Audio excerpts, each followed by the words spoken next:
A 7-year-old Uzumaki Naruto was walking around the outskirts of Konoha. The blonde boy, who was wearing a white shirt with an orange spiral on it, along with a pair of dark blue shorts, as well as 3 strange whisker-like marks on his cheeks, had just pulled his greatest prank to date, releasing a bunch of harmless garter snakes into the girls' bathrooms at school. Of course, Irika-sensei had caught him and he was punished, but he didn't care. At least he was getting some acknowledgement, although he didn't like the idea of being known solely for his pranks. Out of the corner of his eye, Naruto saw a dark-clad figure lying on the ground in the warm weather and light breeze that made the leaves of the trees rustle in a kind of exasperated way. His mouth twisted into a grin at the fun he could have with the sleeping figure. Naruto crept silently towards the slumbering figure, pen in hand, ready to draw all over the unsuspecting victim. However, when he reached the side of the soon-to-be victim of his prank, he noticed that the man was staring at him with a blank look in his eyes. Naruto froze when he saw this and started to mumble an apology to the man. Sorry, I was just… Yeah, I'm sorry? No hard feelings, right? The boy asked the man, not making eye contact. When he heard no response, he looked at the man, expecting to see the cold fury that people always have on their faces after his jokes. Instead, the man was lying on the ground in exactly the same position he had been when Naruto first saw him. What is he? Sleeping with his eyes open, Naruto thought, a sweat drop forming on the back of his head. Still searching for a prank to pull, Naruto settled for the kick someone in the ribs and run away gag. An oldie but a goodie. Naruto drew his leg back and delivered the hardest kick a 7-year-old could manage. He expected the man to get up and chase him, but instead he simply lay there. Once again walking over to the prone figure, Naruto looked at the man's face, only to notice that it was turning slightly blue. In a moment of clarity, Naruto realized that the figure wasn't sleeping. He was dead. Shocked at his newfound discovery, Naruto turned around to run away, only to find his path blocked by another figure, this one in an ANBU uniform. Naruto was frightened right then. He normally got blamed for things he didn't do, and this was something he didn't do. Hell, he didn't even know what happened, other than he found the guy dead. It isn't what it looks like, he exclaimed quickly. I just found him. I know exactly what it looks like, the ANBU said, walking over to the body. Naruto could see that the shinobi had dark black hair, much like the dead man had. Uchiha Shisui appears to have been suffocated or drowned. Killed by Uchiha Itachi. The masked ninja replied. That's awesome. How you can tell that just by looking at a dead body? Naruto exclaimed, glad that he wasn't being blamed for the death of the man.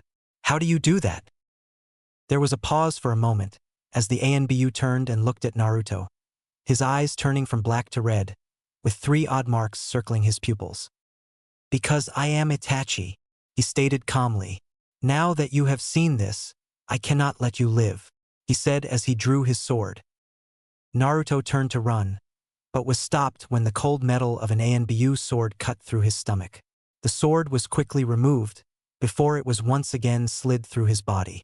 Naruto let out a scream, only to find it muffled by the hand of the ANBU. As Naruto slid to the ground, he was rolled over. Before he lost consciousness, he saw the ninja take out a kunai. Then everything went black.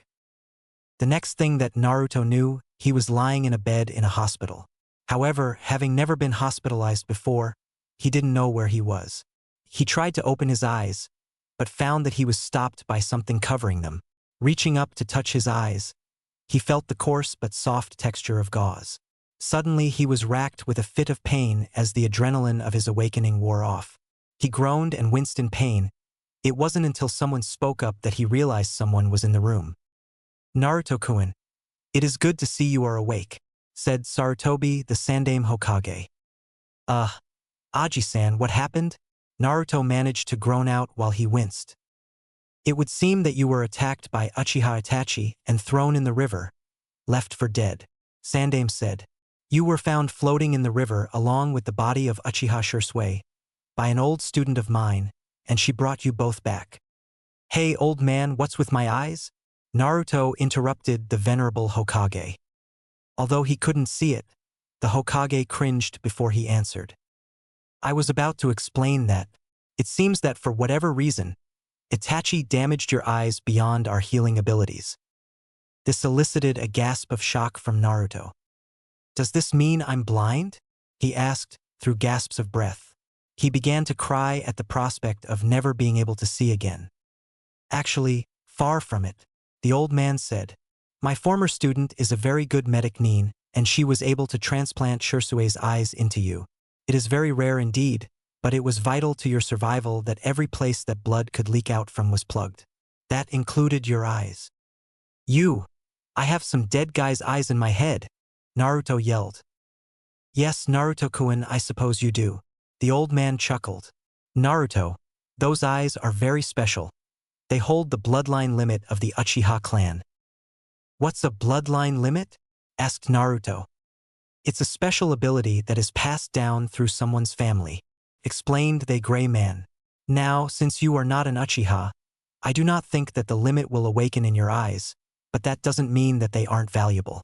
If someone were to take them, Konoha would be in very big trouble.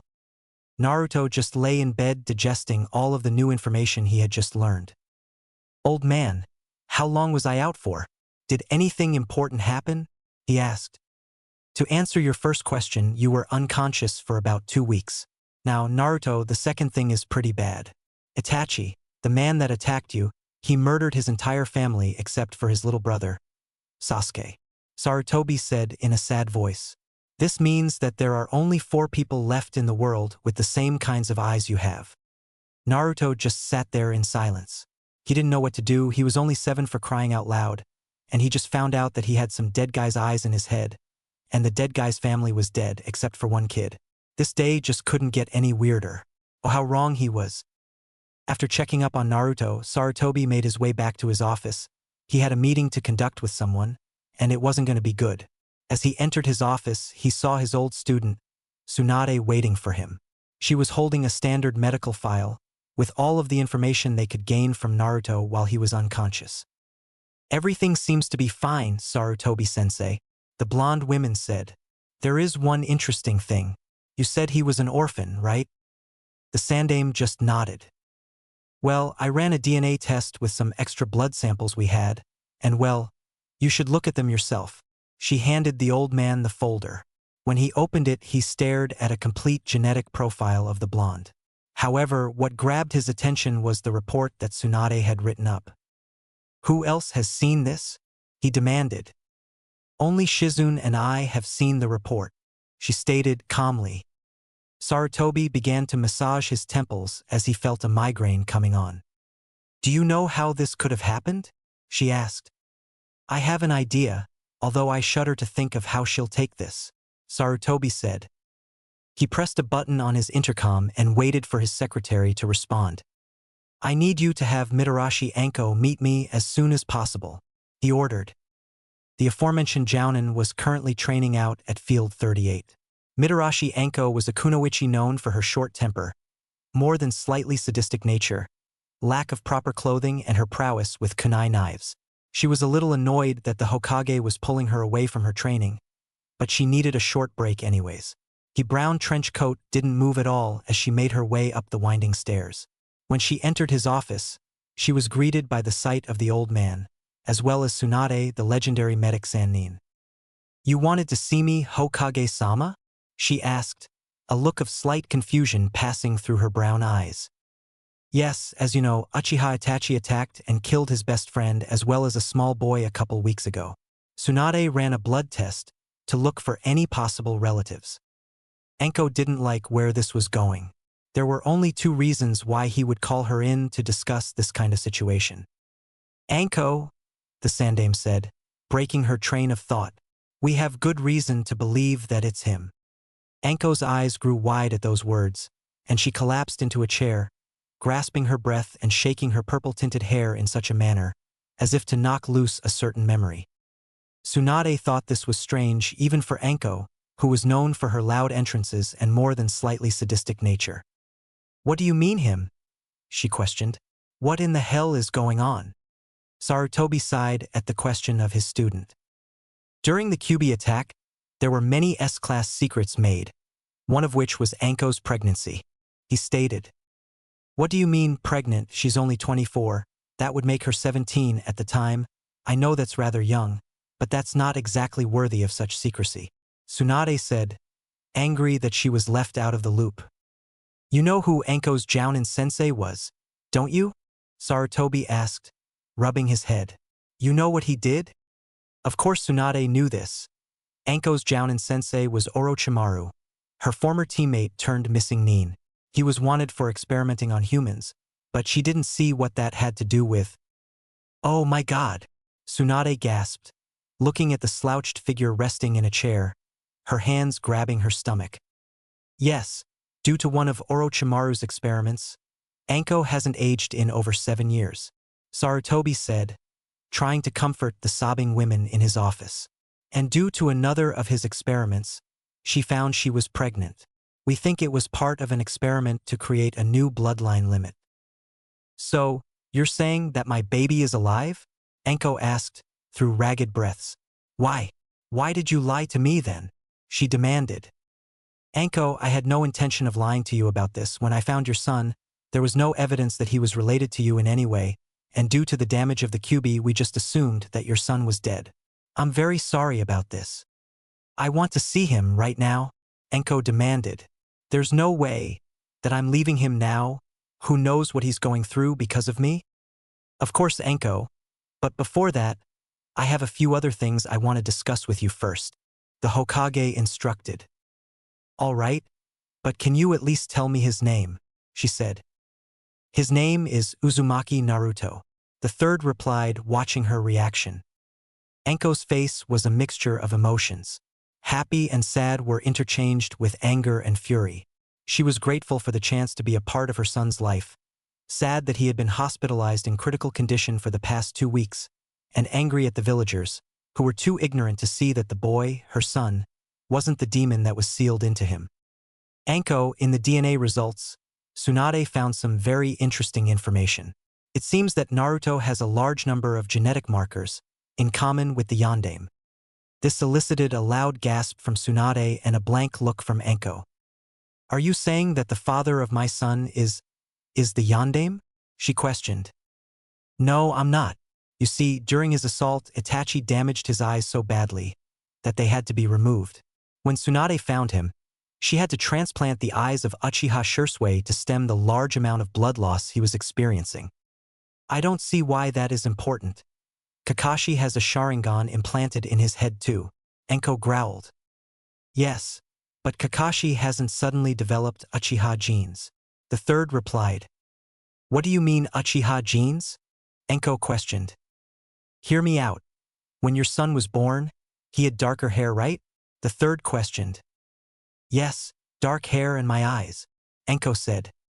After the QB was sealed, the boy I found had blonde hair and blue eyes, just like the Yondaime. In fact, he looks exactly like the Yondaime did at his age. Now, with the Uchiha genes, his hair is still blonde but with black streak in it, and his eyes are going to be black. His DNA shares markers identical to Shisui, as well as the Yondaime. What I think happened was that Orochimaru succeeded in creating a bloodline that would absorb anything foreign that the body was subjected to into the DNA. That way, any descendants of the child would bear the traits as well. Sandaime concluded. I think that before my successor died, he may have transferred, either by accident or intentionally, some of his DNA into Naruto, giving him his former appearance. Wait, what about the QB? Does that mean that he is part demon or something? Tsunade asked, shocked at her sensei's analytical analysis of Naruto's abilities. My son isn't a demon, Anko said, loudly, glaring at the Sannin. Calm down you two, the Sandaime said.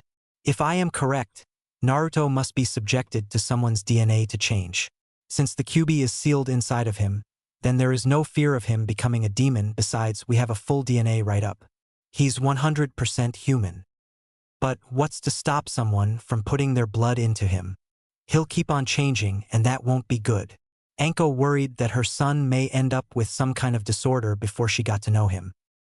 Well, for one, since the QB is healing him, it is safe to assume that the demon has some ability to regulate what is absorbed and what isn't. If he didn't have the QB, then I shudder to think what would happen, Sarutobi said, I believe that the ability is either fading or slowing down completely because he adopted the genes of the fourth within a matter of minutes, but this time it took almost the entire 2 weeks he was unconscious for the changes to occur. Do you have those reports, Tsunade? Hi, his DNA had been slowly changing over the period of the past 2 weeks, and the changes were mostly minimal. I would need to run more tests, but I think that this ability is either being overwritten in his own DNA, or it is being stopped as to prevent further damage to the boy. The medic Nin deduced. Now, said the third Hokage, what do you say about meeting your son? Tsunade, Anko, and the Hokage made their way back to Naruto's hospital room. Anko was more than a bit nervous about meeting her son that she didn't know survived the Kyuubi attack for the first time. She was surprised that the Hokage had allowed her to regain custody of Naruto, since she was a former apprentice of Orochimaru, plus her son was the Kyuubi vessel. She had no doubt that life would be rough for the two, at least for a while. As the trio entered the room, they found the blonde asleep in the overly large bed, making his already malnourished frame seem even smaller. Anko let out a sob, seeing her son in his present condition.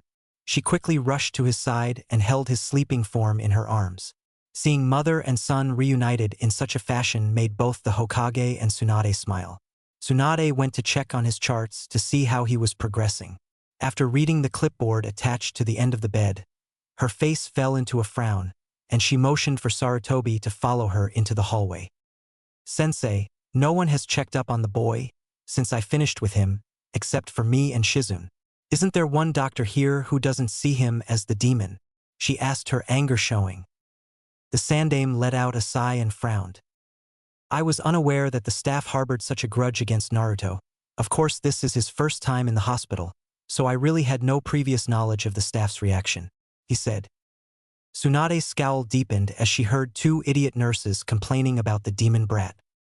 Tsunade, I have a request for you, Sarutobi said.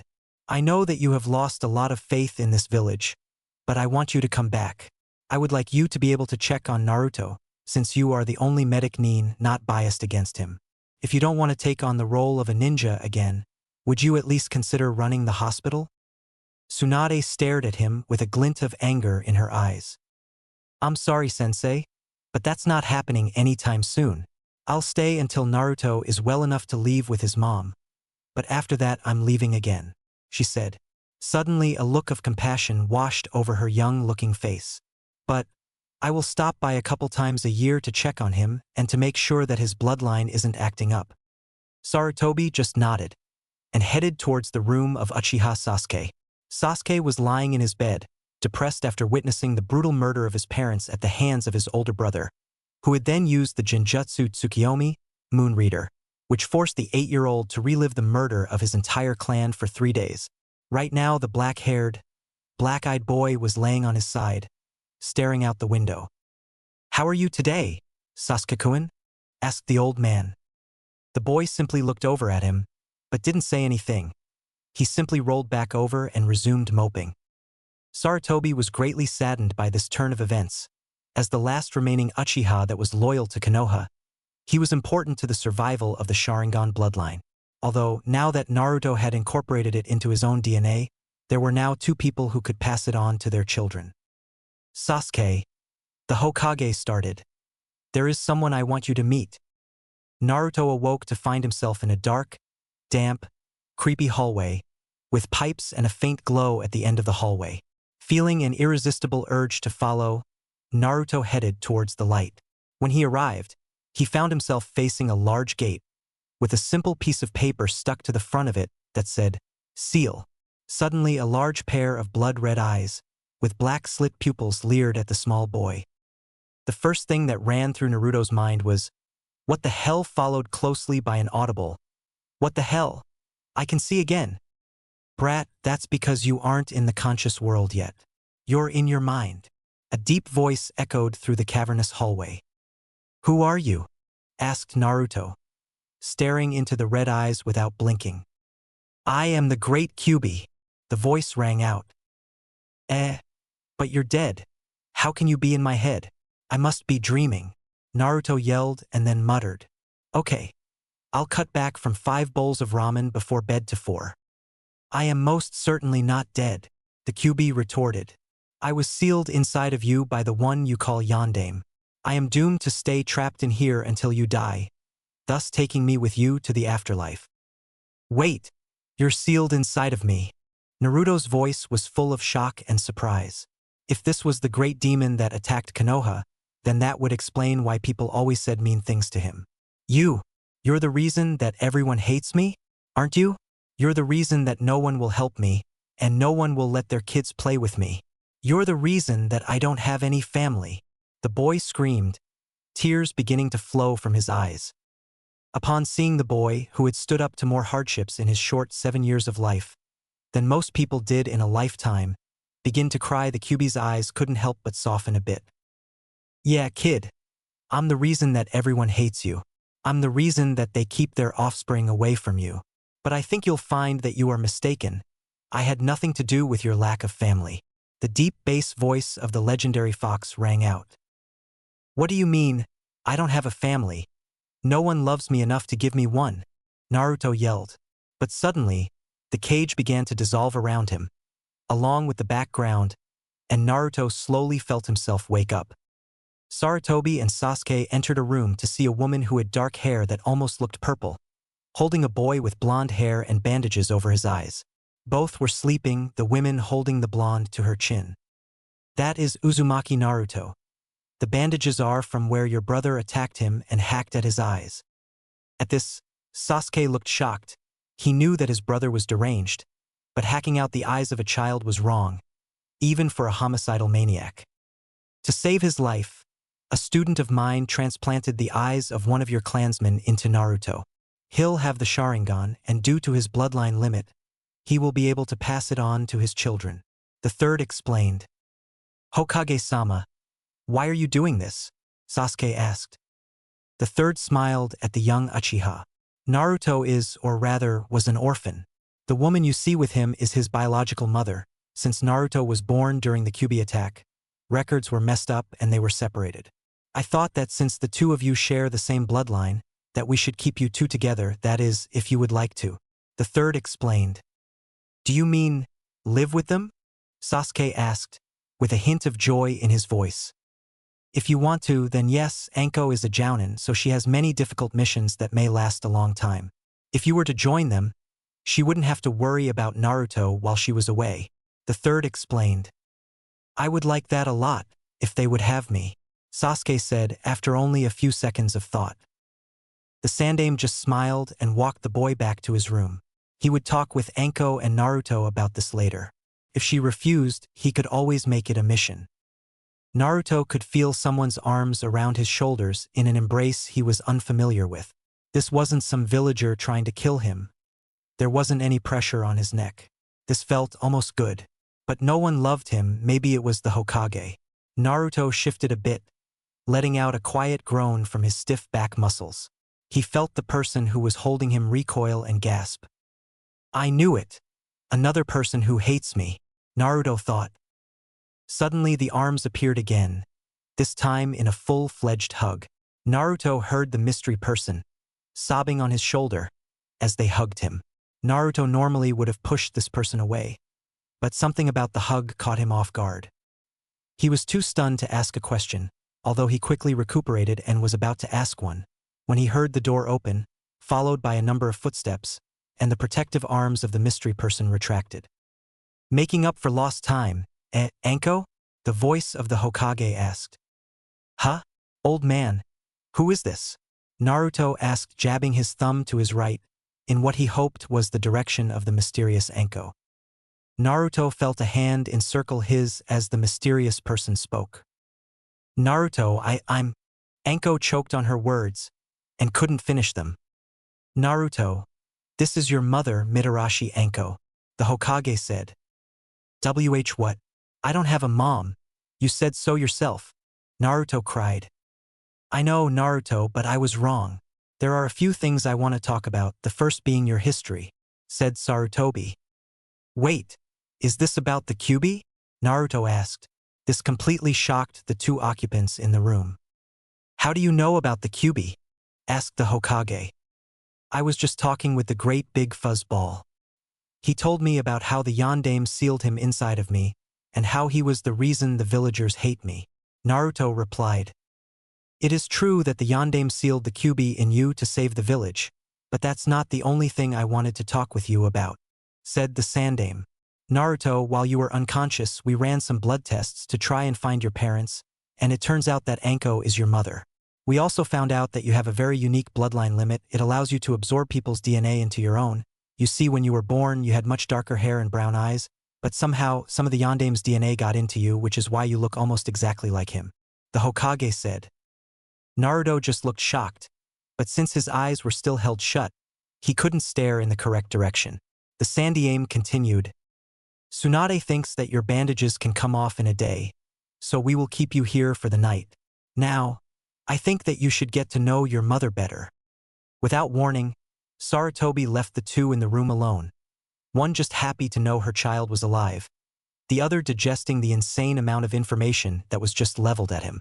While the two sat in awkward silence, Anko's hand snaked onto Naruto's head and began to stroke his hair. Ooka-san, gasped Naruto at the unfamiliar contact.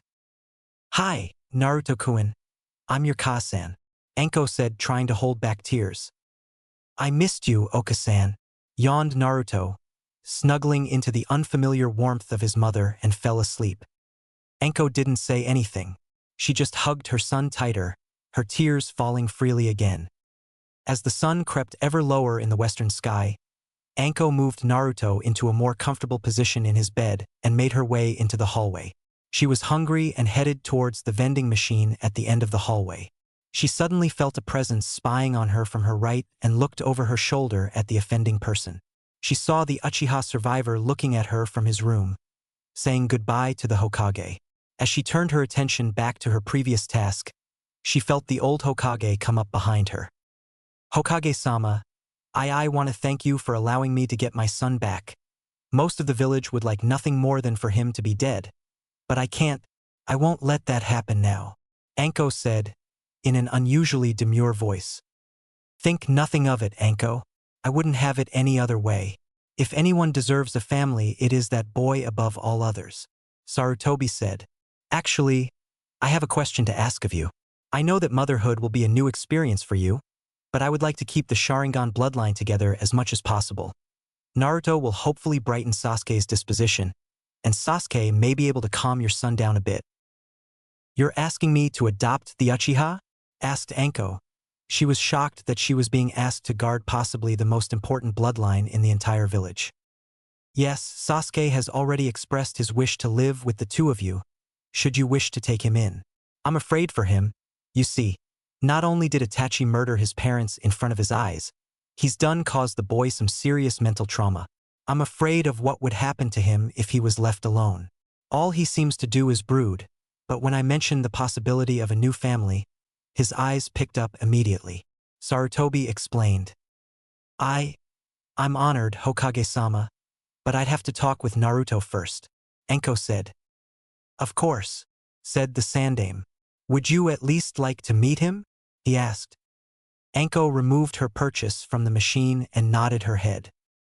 Well then, I'll bring him by tomorrow when Naruto gets his bandages off, Sarutobi said and left the hallway. Anko simply returned to her son's room to dream about life with a new family. The morning sun rose, and with it Anko's eyelids. As she rubbed the sleep from her eyes, she looked at the sleeping form of her son. His blonde hair was streaked with lines of Uchiha black, and the new jeans had even given his normally unruly hair a bit of a lean, causing the hairs on the top of his head to lean towards his arms, although it was slight. The whisker marks which adorned his cheeks seemed to fade with the incorporation of his new jeans, but that might be a good thing. The less people recognized him, the better it would be. The sleeping boy was awoken around 9 o'clock by the entrance of the Sandaime Hokage, as well as the remaining Uchiha survivor. Once Tsunade gets here, we will be able to remove the bandages, the old man explained. While the group was waiting, Naruto had tried to start up a conversation with Sasuke. He knew the boy from the academy, but that was as far as his knowledge went. Though it wasn't known to Naruto, Sasuke was doing the same thing. He wanted to find out all he could about his new brother. What he knew from the academy was limited, and it failed to do the blonde justice. Sasuke knew that Naruto had a reputation as being the dumbest boy in the class, who liked to play jokes and was very loud. But after talking with him, he realized that Naruto, for all his apparent shortcomings, was actually quite smart. Thinking over his short experience with the boy, he realized that most of the questions Naruto received, and subsequently failed, were much too hard for most genin to answer. Actually, Sasuke didn't even know the answer to the questions the dobe received. Sasuke came to the conclusion that Naruto's lack of skill was due to his lack of a family. He hadn't had anyone to teach him any techniques or how to control his chakra. He had grown up alone, without the benefits or joys that family brings. The black-haired boy's next thought caught him off guard. If Naruto had never been trained, then how good would he be with supervision? While Naruto was the dead last at the academy, it wasn't by much. He might even be a worthy challenge for Sasuke, maybe even better than the Uchiha. The thought of this made the Uchiha smile. The boys' conversation was interrupted by the arrival of Tsunade and her apprentice, Shizune, who would be departing the hidden village immediately following Naruto's dismissal from the hospital. She muttered something about a hangover and proceeded to unwrap the bandages surrounding Naruto's head. After the last bit of gauze was removed, Naruto slowly opened his eyes. At first, the unusual sensation of bright light hitting eyes stung for a while, but slowly they grew accustomed. The crowd in the room was looking at the boy expectantly, waiting to hear his reaction. Sasuke immediately saw the Uchiha eyes and noted with happiness that the boy looked almost like an Uchiha, with his darkly streaked hair and deep black eyes. He was happy that even if the person staring back at him wasn't a true Uchiha, that he had at least found someone who was like him. Naruto was just happy to have his sight back. He blinked a few times before taking note of the people in the room. He recognized the Hokage and Sasuke, but there were 3 new people in his room that he had never seen before, including his mother. Naruto looked over his shoulder at the purple-haired Jounin and stared into her brown eyes. Although he looked nothing like her, he knew instinctively that she was his mother. "Ka-san." The boy cried and quickly enveloped Anko in a fierce hug. "How do the eyes feel?" she asked, returning the hug. "They feel fine," the boy replied. "Can I see what they look like?" Tsunade pointed her thumb over towards a small mirror over the sink in a corner. Naruto leaped out of bed and quickly made his way over to the sink to check out his new appearance. The black eyes of Uchiha Shisui gazed back at the former blonde. The look seemed almost natural. The only sign that the eyes were transplanted were small scars around the corners of his eyes, where the originals had been removed. The left eye had a cross running downward towards the bridge of his nose, and the right eye had 2 scars forming a cross at the far corner. All in all, Naruto liked his new look. The eyes weren't his usual happy blue, but he liked them nonetheless. His hair was now streaked and more limp than before made him look a bit more mysterious, seeing as it actually hid some of his face. However, the thing he was most happy about was the fact that those ugly whisker marks had faded. Where there were once 3 lines, only 2 remained, making him look less like the fox that was trapped inside him. "This is so cool," Naruto said, responding to his new look. "I'm glad to hear that you like your new look, Naruto," the Sandaime said. "I have a question for you. I want to know how you would feel having Sasuke as your brother." "You mean, since he's an orphan too, you wanted him to live with Ka-san and me?" the 7-year-old asked. The Sandaime chuckled to himself, seeing how intelligent Naruto could be. "Yes, I would like for your mother and you to adopt Sasuke, so that all of you can have a family, even after such tragic events." "That would be so cool. What do you think, Ka-san?" the loudmouth asked, heading back to be closer to his mother. "I don't mind as long as you don't," Anko responded, smiling at her sons, ruffling their hair. "Now, I believe, there is the matter of getting used to your new eyes," the Hokage said. "Naruto, you'll need help to use your eyes correctly, and there isn't any real point in separating you two since it would be nice if you both activated the Sharingan.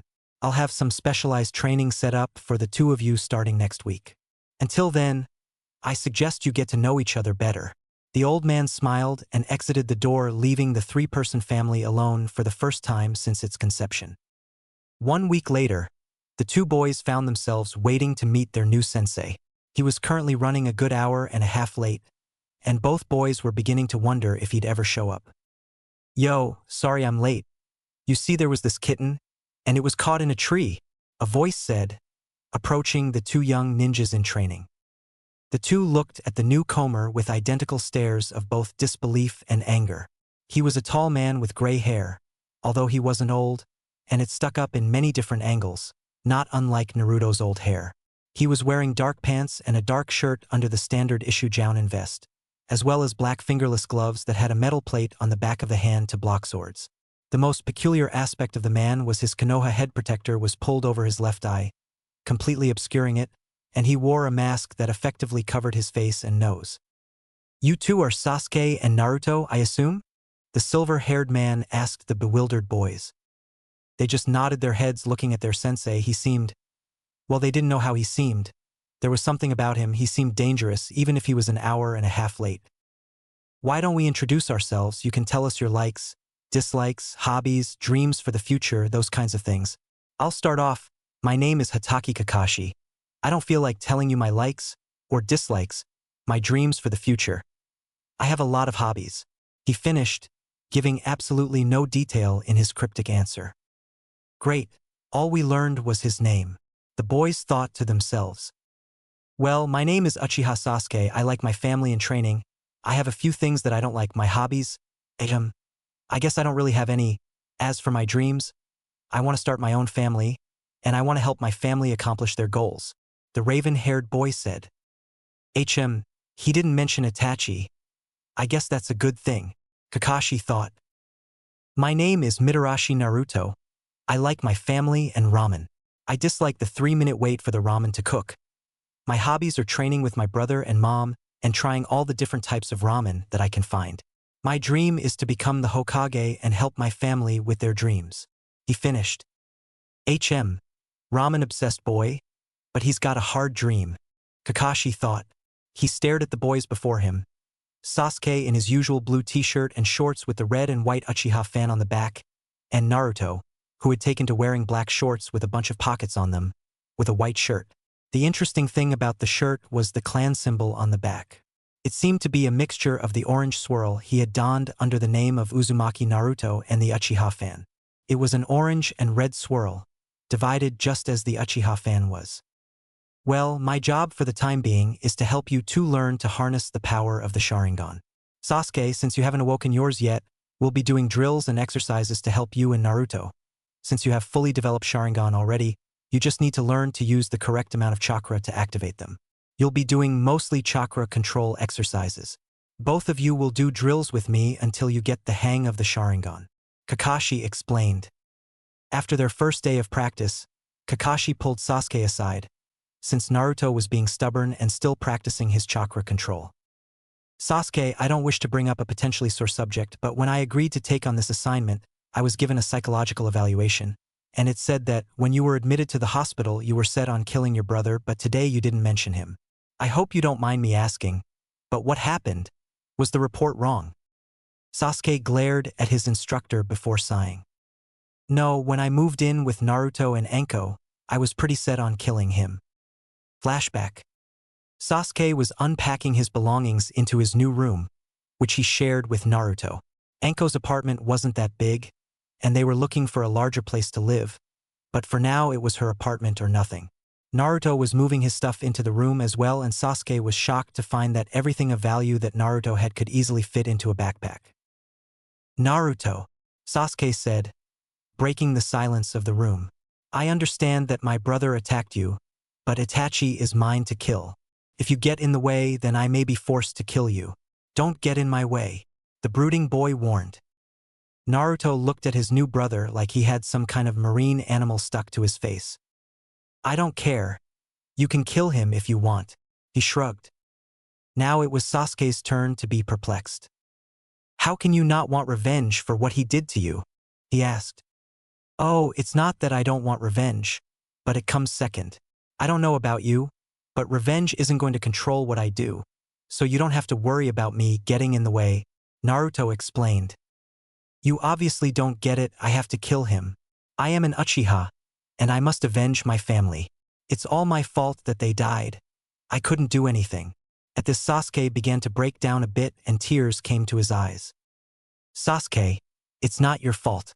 You're in the academy learning to be a ninja, and he's ANBU. There's nothing that you could have done. If you had been there to help them, you would have died too, Naruto said. Sasuke crossed the room in a second and pinned Naruto against the wall. You don't get it, do you? He hissed. I'm an Uchiha. I must avenge my clan. No, I do get it.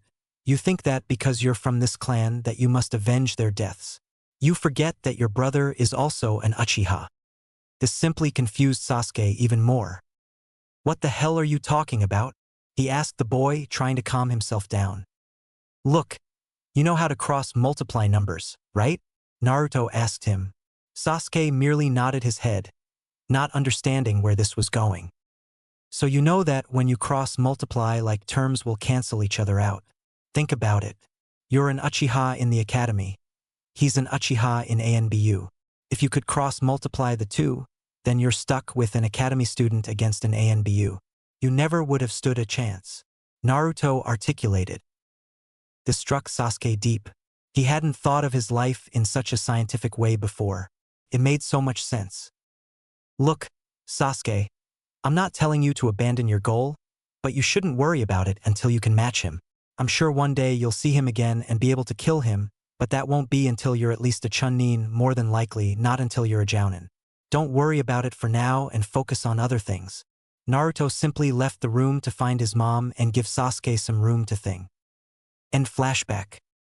Sasuke retold the story of Naruto's logic to Kakashi, who was very impressed by the Dead Last's ability to change Sasuke so easily.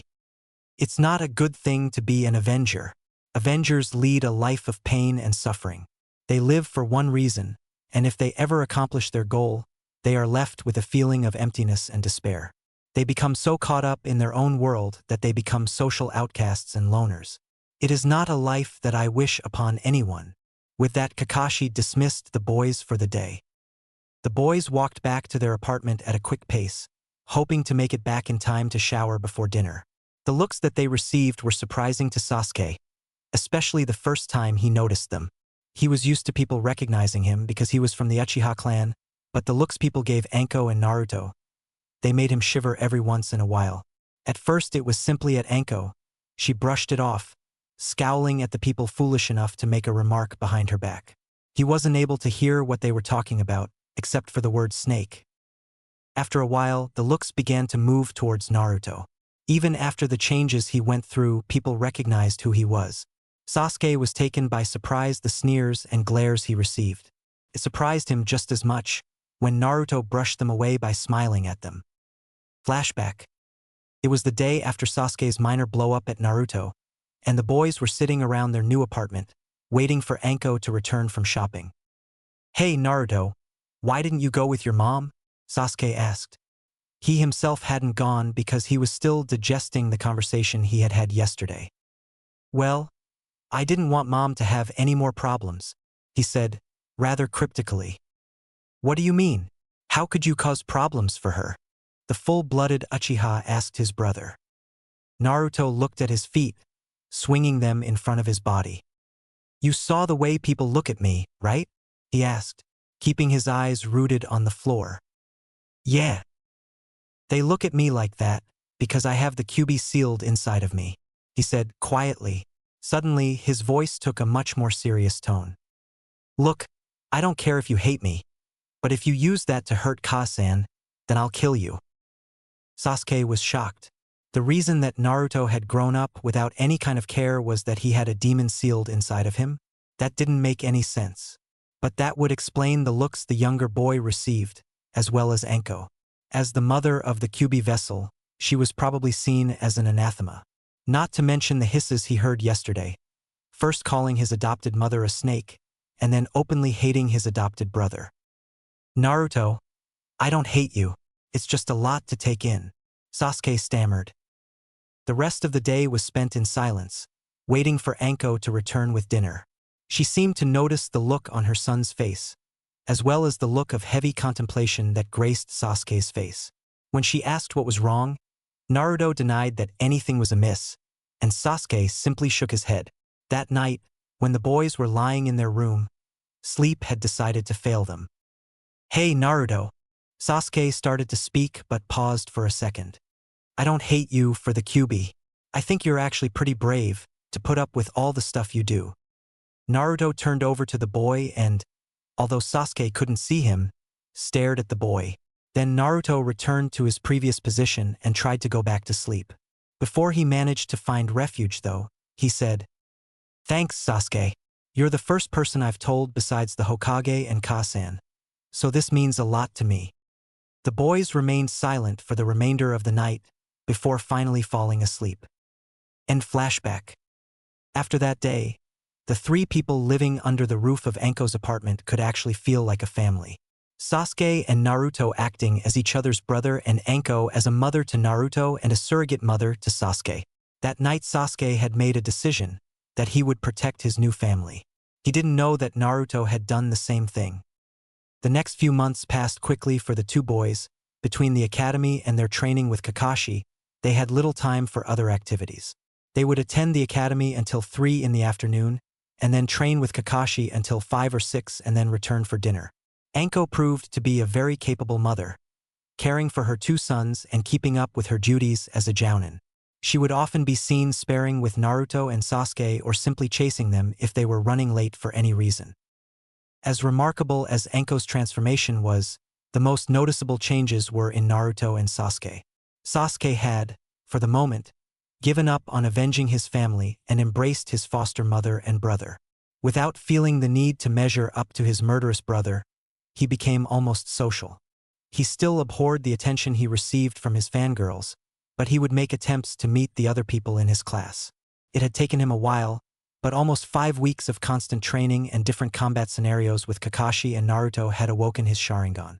It wasn't complete, but he wasn't expecting it to be, and was actually quite happy when he noticed that his right eye had 2 of the strange coma-like marks in them instead of 1.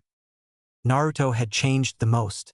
With the love of his mother and the attention of his brother, he quickly gave up his prankster ways and devoted himself to both his schoolwork and training. It had taken him almost as long as Sasuke to reawaken the Sharingan, but he finally did, if only 1 day before his brother. He was leading a happy life now, and a large part of that was due in part to Sasuke. Before, the majority of the village had harbored grudges or hatred against the boy, but now about half of the village was reconsidering their previous opinions. One half of the village was convinced that Naruto had conned the remaining Uchiha into being his brother, while the other half were convinced that Sasuke could do no wrong and thus accepted Naruto as part of society. After the training with Kakashi ended, the boys continued to train together and further their skills. Sasuke remained entrenched at the top of the class, but Naruto was quickly climbing the ladder and was closing in on the middle of the class. Naruto was constantly trying to find out if he had absorbed any more bloodline limits, so far unsuccessfully, and learning how to integrate the Sharingan and some of his new Keton techniques into his fighting style. Naruto had never learned any type of rigid taijutsu style, and he liked that. It gave him an unpredictability that he found helpful. Sasuke had continued to train in the basic academy taijutsu, but he did thrown in some moves he learned from Anko and Naruto to give his arsenal more variety. He had also picked up Anko's love of kunai and other throwing weapons. He didn't have the experience that his adoptive mother did in close-range combat.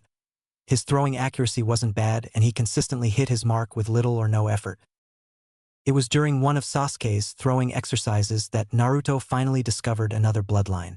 Once again, Sasuke was trying to throw 10 kunai and have them deflect of each other to hit 10 separate targets. He had gotten to the point where he could hit 8 or 9, but the 10th continuously eluded him. Jumping into the air, he took a breath to calm himself down and focus on his task before he released the throwing knives. Sweeping his arms out, Sasuke released the metallic objects from between his fingers and began to right himself for his descent towards the ground. Clink, clink, clink, clink, clink. The knives bounced off of each other and Sasuke ventured a look at their trajectory. With 9 simultaneous thuds, 9 of the kunai embedded themselves into the intended targets. Damn, still only 9. Now where is that other one? He thought. He heard the yelp of his brother and figured that his kunai might have gone off course more than he had thought. What he saw confused the Uchiha to no end. Naruto was sitting in the shade of a large tree, and there, not a foot in front of the younger boy's face, was the kunai, floating in mid-air. Old man, Naruto yelled as he burst into the office of the Hokage. Something happened and we don't know what it was. But it was cool. We figured you would know, so we came here. Upon hearing the "we" in the statement, Sasuke walked into the room. Why don't you tell me what happened and I'll see if I can help you boys? The venerable Hokage said, smiling at the close kinship the two shared. I was taking a break from climbing trees when one of Sasuke's kunai came flying at me. I panicked because I didn't have time to block it, so I put my arm out like this. He raised his right hand in a warding motion, while he used his left arm to cover his head, and when I didn't get hit, I looked and it was just floating in the air. This confused the Hokage. He had never heard of something like this. Is it a kind of chakra shield? He asked. No, we figure out that it could only repel metal objects. I tried throwing different things at Naruto, and the pebbles, dirt clods, and my sandal all got through, but he can stop kunai and shuriken in midair. Sasuke explained.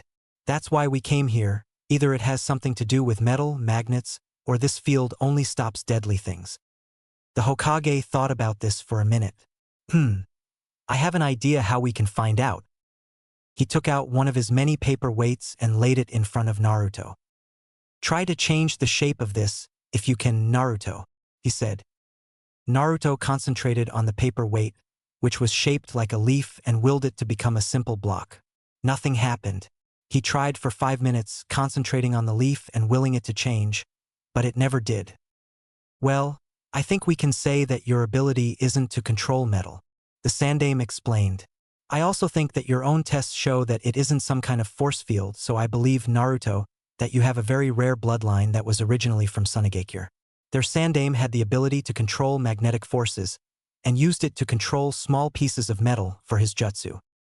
Naruto and Sasuke stood there with their mouths agape and stared wide-eyed at the gray-haired man. That is so cool, Naruto yelled in triumph. I have a bloodline of a Kazekage. Yes.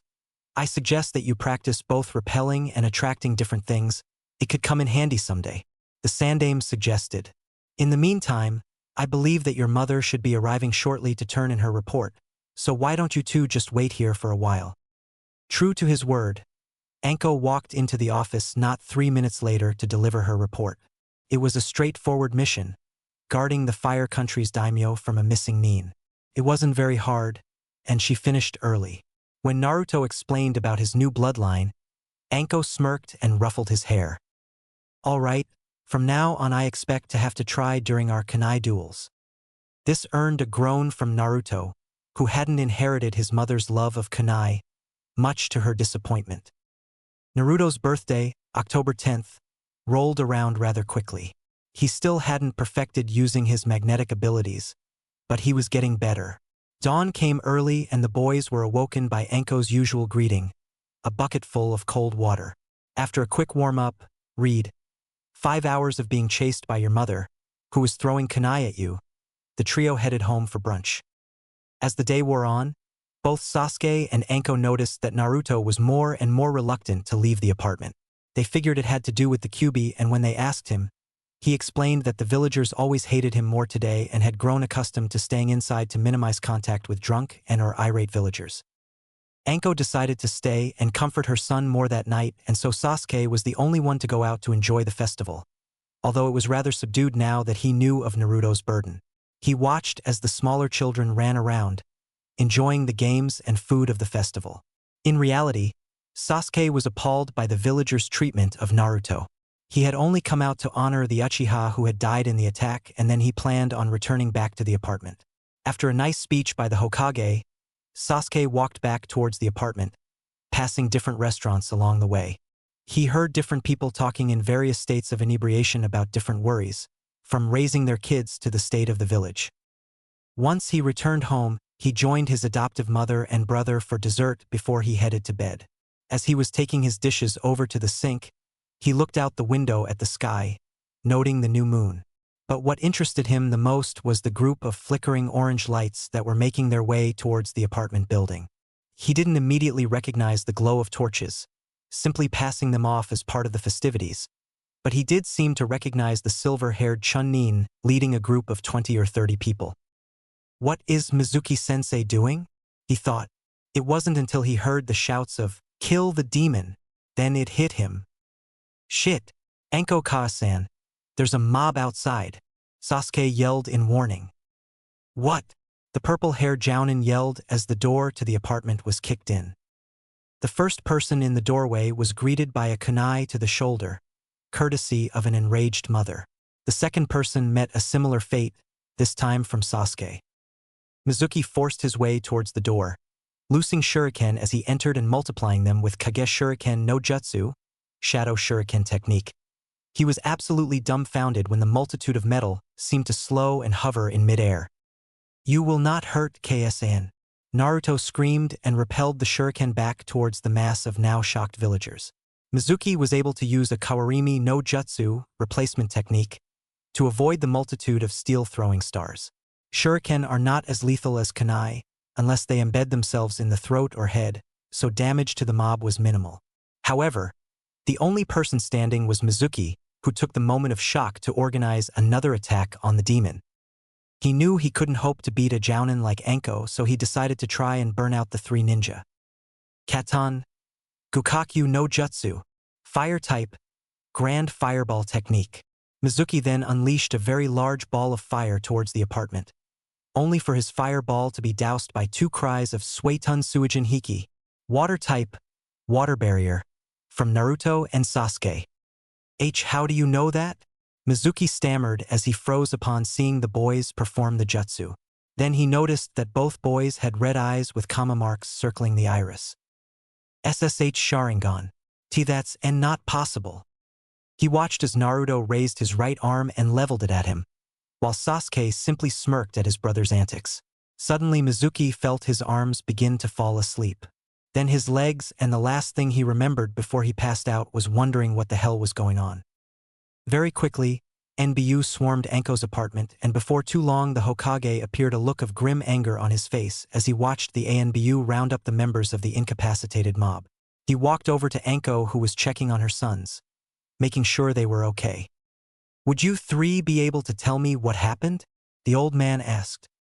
Hokage-sama, Sasuke began, stifling a yawn due to exhaustion. These people were trying to, kill Naruto. His eyes drooped into sleep as he was talking.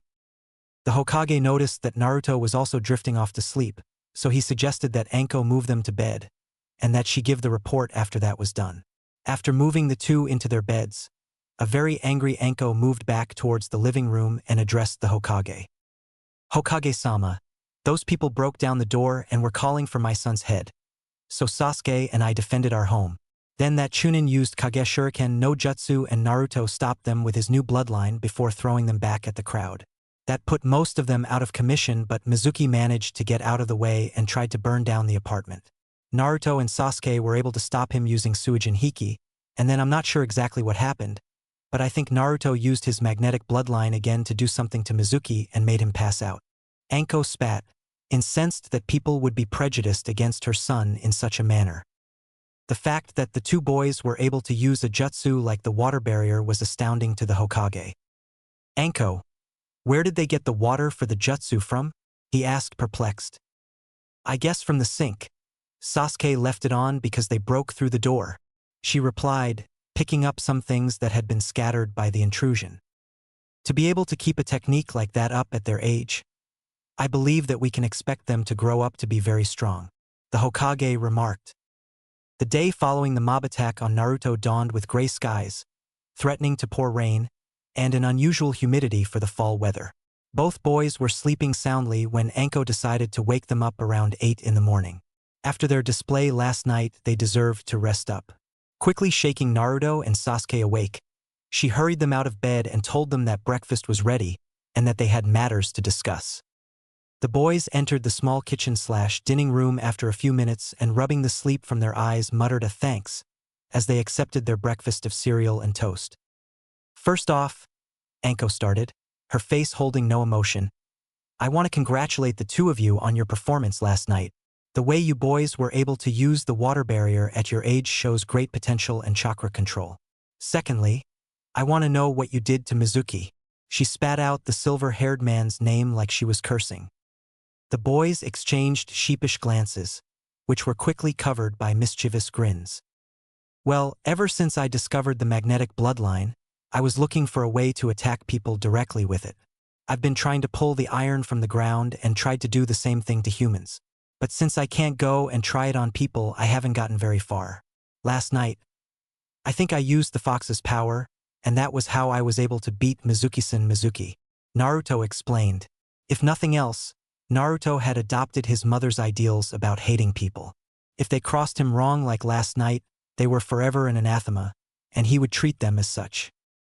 I just wish he would have used some cool jutsu, so I could have copied them, Sasuke complained. This elicited a laugh from everyone, and the mood switched to lighter conversation before the boys had to leave for school. Life settled down and fell into routine for the three. 2 years passed without incident, and the boys were starting their, hopefully, final year in the academy.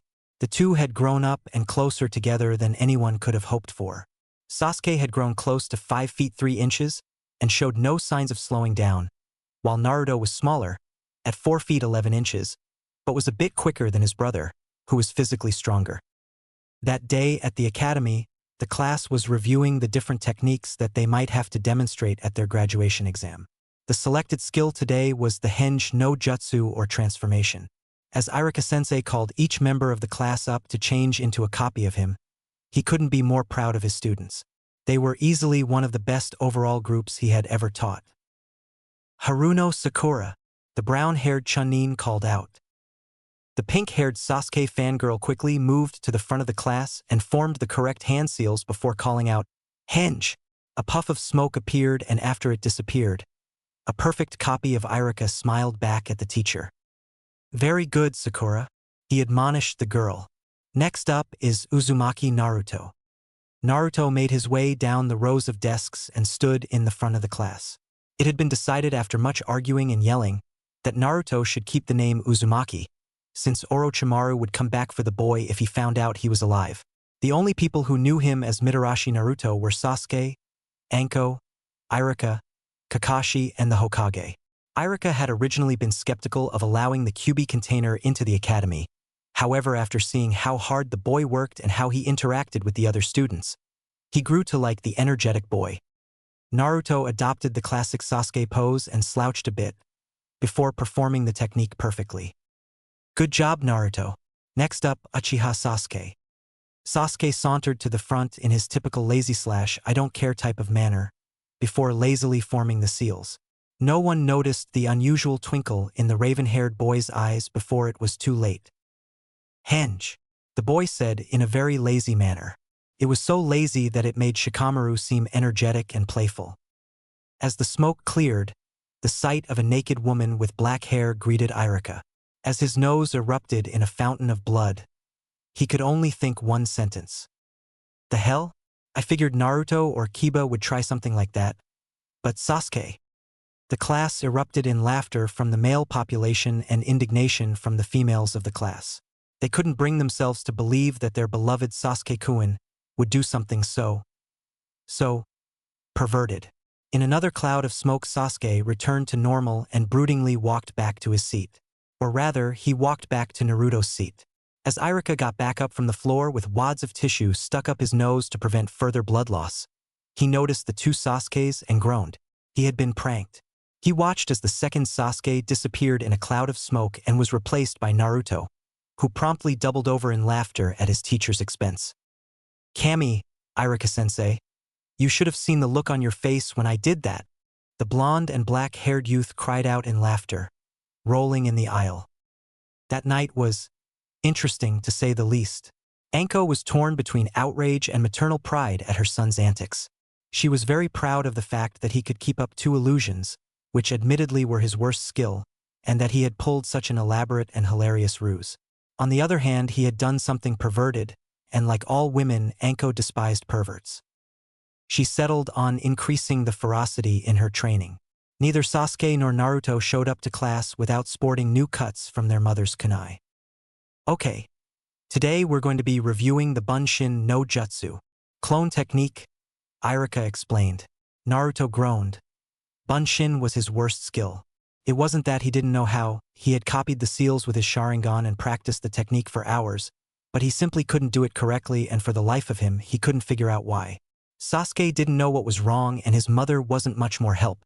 She figured that it had to do with his abnormally large amount of chakra and, in comparison, his poor chakra control. Truthfully, Naruto had been practicing his control since he started training with Kakashi, but with all his extra chakra, he always seemed to be behind the others. Suddenly inspiration struck him well, it struck him. He'd ask the old man. He'll know what to do. After class, Naruto told Sasuke to go on home without him and that he had something to talk with the Hokage about. Sasuke was about to follow his brother anyway, but was sidetracked when a group of fangirls began to chase after him. Naruto headed towards the Hokage's office and asked to see the old man. The secretary told him to wait, because the Hokage was in a meeting and couldn't be disturbed. As the meeting ended, representatives from the surrounding villages exited the office and Naruto walked past them all into the Sandame's office. "Hey, I've got a problem," Naruto said, when he saw that he had the Hokage's attention. "I can't do a bunshin and I can't figure out why. Mom thinks it's 'cause I've got such high amounts of chakra, but she's not sure. Can you perform the technique for me?" asked the gray-haired leader. Naruto performed the technique and was rewarded with 3 dead and deformed clones. Yes, I would agree with your mother, you do have too much chakra," the Sandame said. "Now, Naruto, there are other forms of the bunshin that are actually more useful. There's the Mizu bunshin that creates a solid clone out of water, and the Tsuchi bunshin is made of earth. These require more chakra than normal, so you should be able to do those without problem. The only problem is that we don't have any way to teach you those particular techniques. If you ever encounter them, do me a favor and copy them. That way we can write them down." The old man chuckled at the joke. The only other variation we have of the bunshin is the Kage bunshin, shadow clone, which takes up a large amount of chakra, but it creates solid clones. Unfortunately, since it uses such a large amount of chakra, it would be a bad idea to try and copy it, so you will have to learn it the old-fashioned way. Now it is a kinjutsu, so I can't just give you a copy of the jutsu, but if you'll stop by my office, say this weekend, I will teach you how to perform the jutsu. Naruto sat in a chair and stared at the old man. He was going to learn a kinjutsu, plus, he would be able to pass the graduation exam this way. "Okay, I'll stop by over the weekend to learn this jutsu. See you later, old man," Naruto exclaimed as he exited the office. That weekend, Naruto returned to the office of the Hokage to learn the forbidden technique Kage Bunshin. Turned out to be easier than he expected, but the old man didn't lie when he said it used a lot of chakra. The principle behind the skill was simple enough. Take a normal bunshin and put about 10 times more chakra than necessary to create one clone, and then another 3 or 4 times as much chakra to sustain it for any reasonable length of time. In the end, it was very easy to see why it was forbidden. He had agreed to show Sasuke, but both boys realized that the full-blooded Uchiha didn't have the chakra reserves necessary to perform the technique. However, the two did find another form of solid bunshin they could both use. They were watching some of the different shinobi of the village train, and found Kakashi was dueling with a green spandex-clad man with thick eyebrows and a bowl cut, except that Kakashi was a Mizu bunshin. The two boys then conned the lazy jounin into showing them the technique, which they learned and used in their training routines. Time moved quickly after that weekend. The two boys continued to train, although they also found time to do other activities. Both Naruto and Sasuke had become friends quickly with Shikamaru and Chuji, although it was mostly Naruto who hung out with the lazy boy and the potato chip-addicted preteen.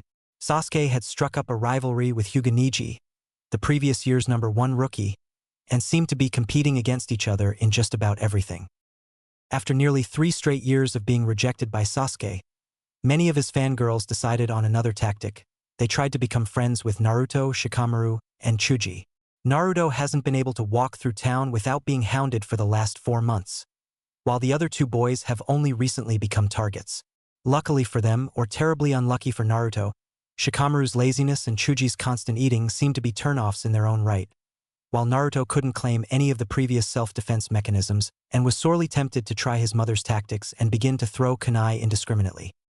The graduation exams rolled around and, as expected, Sasuke was slated to become Rookie of the Year, while the position of top kunoichi was in a heated argument between Yamanaka Ino and Haruno Sakura, both of whom were gigantic Sasuke fangirls. Naruto was moving between the top half and top quarter of the class, largely due to his poor effort on written assignments, as he often responded when asked about his poor grades. Who cares what the middle name of the Nidame's brother's third youngest sister was? And who cares if Tsunade of the legendary Sannin is the granddaughter of the Shodame? I mean, honestly, when will that ever save my life? Of course, what people fail to notice while he is ranting on like this is the fact that he knew that Tsunade was a part of the legendary Sannin and was the granddaughter of the first Hokage. It was during one of these rants that he actually got to know Shikamaru after the lazy genius noticed that Naruto knew those facts.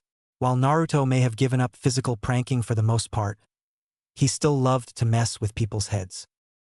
As Naruto entered the exam room, he felt confident that he would pass. Before, he would have been worried sick over his inability to perform a bunshin, but now he was able to two different kinds of bunshin. He felt very sure in himself. Okay, Naruto, you have to perform a bunshin to pass, Iruka said. Deciding to play it relatively safe, Naruto created 3 Mizu bunshin from the glass of water on Iruka's desk. Congratulations, you pass, Iruka said, after he found his voice again and handed him a Konoha forehead protector. After that, there was time for celebration. The next day, Naruto and Sasuke showed up for their genin team assignments. I'd like to congratulate all of you for passing the exam. You are all true shinobi of Konohagakure and should always wear the symbol of the leaf with pride, Iruka explained as he began assigning teams. It wasn't until he reached Team 7 that Naruto paid any attention. Team 7, Uchiha Sasuke, Uzumaki Naruto. At this, the two brothers exchanged high fives and head nods in silent approval. And Haruno Sakura, Iruka finished. Team 8 will be. But before Iruka could continue, he was cut off by Sakura's voice. Iruka-sensei, why am I on a team with Naruto? Won't that make the teams unbalanced? She asked in a way that made it sound less insulting than it really was. Normally you'd be right, Sakura, but Sasuke was the #1 rookie. Naruto ended up around the middle of the class, and although you are the second-ranked kunoichi, all of the teachers thought you could learn the most from being with Sasuke and Naruto, Iruka explained. Now, Team 8 will be Aburame Shino, Hyuga Hinata, and Inuzuka Kiba. Team 9. And with that, Naruto quit paying attention again. However, he was rudely interrupted from his lazing when Team 10 was announced. Team 10, Nara Shikamaru, Akimichi Chuji, and Yamanaka Ino. This got a groan of displeasure from Shikamaru and Ino. Your Jounin senseis will be here shortly to collect your teams, Iruka explained before leaving the room as various Jounin came into the room and picked up teams. Eventually, the only team left was Team 7. Sakura was trying to talk with Sasuke, who had created a Mizu Bunshin and then used a basic camouflage jutsu to hide while he sat with Naruto, who was somewhere in between sleeping and daydreaming. 2.5 hours later, a very late Kakashi entered the room, only to be hit on the head with an eraser. He was then forced to dodge 2 kunai, thrown by Sasuke and Naruto, while Sakura simply tried to stammer an apology for her rude and childish teammate, completely ignoring the fact that Sasuke had also thrown a kunai at the Jounin, and if anything was aiming to do more damage than Naruto, since he was aiming for Kakashi's family jewels. Well, my first impression of you guys is, I really don't like you, the pepper-haired Jounin replied. Meet me on the roof. With that, he disappeared in a cloud of smoke. When the 3 genin arrived at the roof, they found Kakashi sitting on a ledge, reading one of his perverted books. He noticed that Naruto and Sasuke arrived first, followed by a very wet and very angry Sakura. What happened? The Jounin asked. She tried to hug a Mizu Bunshin, came Naruto's reply, his face creeping into a large grin, which was mirrored by Sasuke. Anyway, why don't you all introduce yourselves? Likes, dislikes, hobbies, dreams for the future, those kinds of things, Kakashi ordered. Why don't you go first? Asked a drenched Sakura. My name is Hatake Kakashi. I don't feel like telling you my likes. My dislikes are personal. As for dreams for the future, I suppose I have a couple of hobbies. Okay, you're up, Pinky. My name is Haruno Sakura. My likes are, she glanced at Sasuke. My dream for the future, glanced at Sasuke again. My hobbies, stared at Sasuke. I hate Naruto and Ino Pig. Oh great, a love-struck fangirl. How come all the kunoichi these days only care about boys? Why couldn't I have gotten one like that girl guy has? She's very talented and useful. Kakashi's sweat dropped. For the first time in his life, he actually envied Madogai. The world was ending, he was sure of it. Okay, one of you two. I don't really care which one, he said and motioned towards Naruto and Sasuke. My name is Uchiha Sasuke.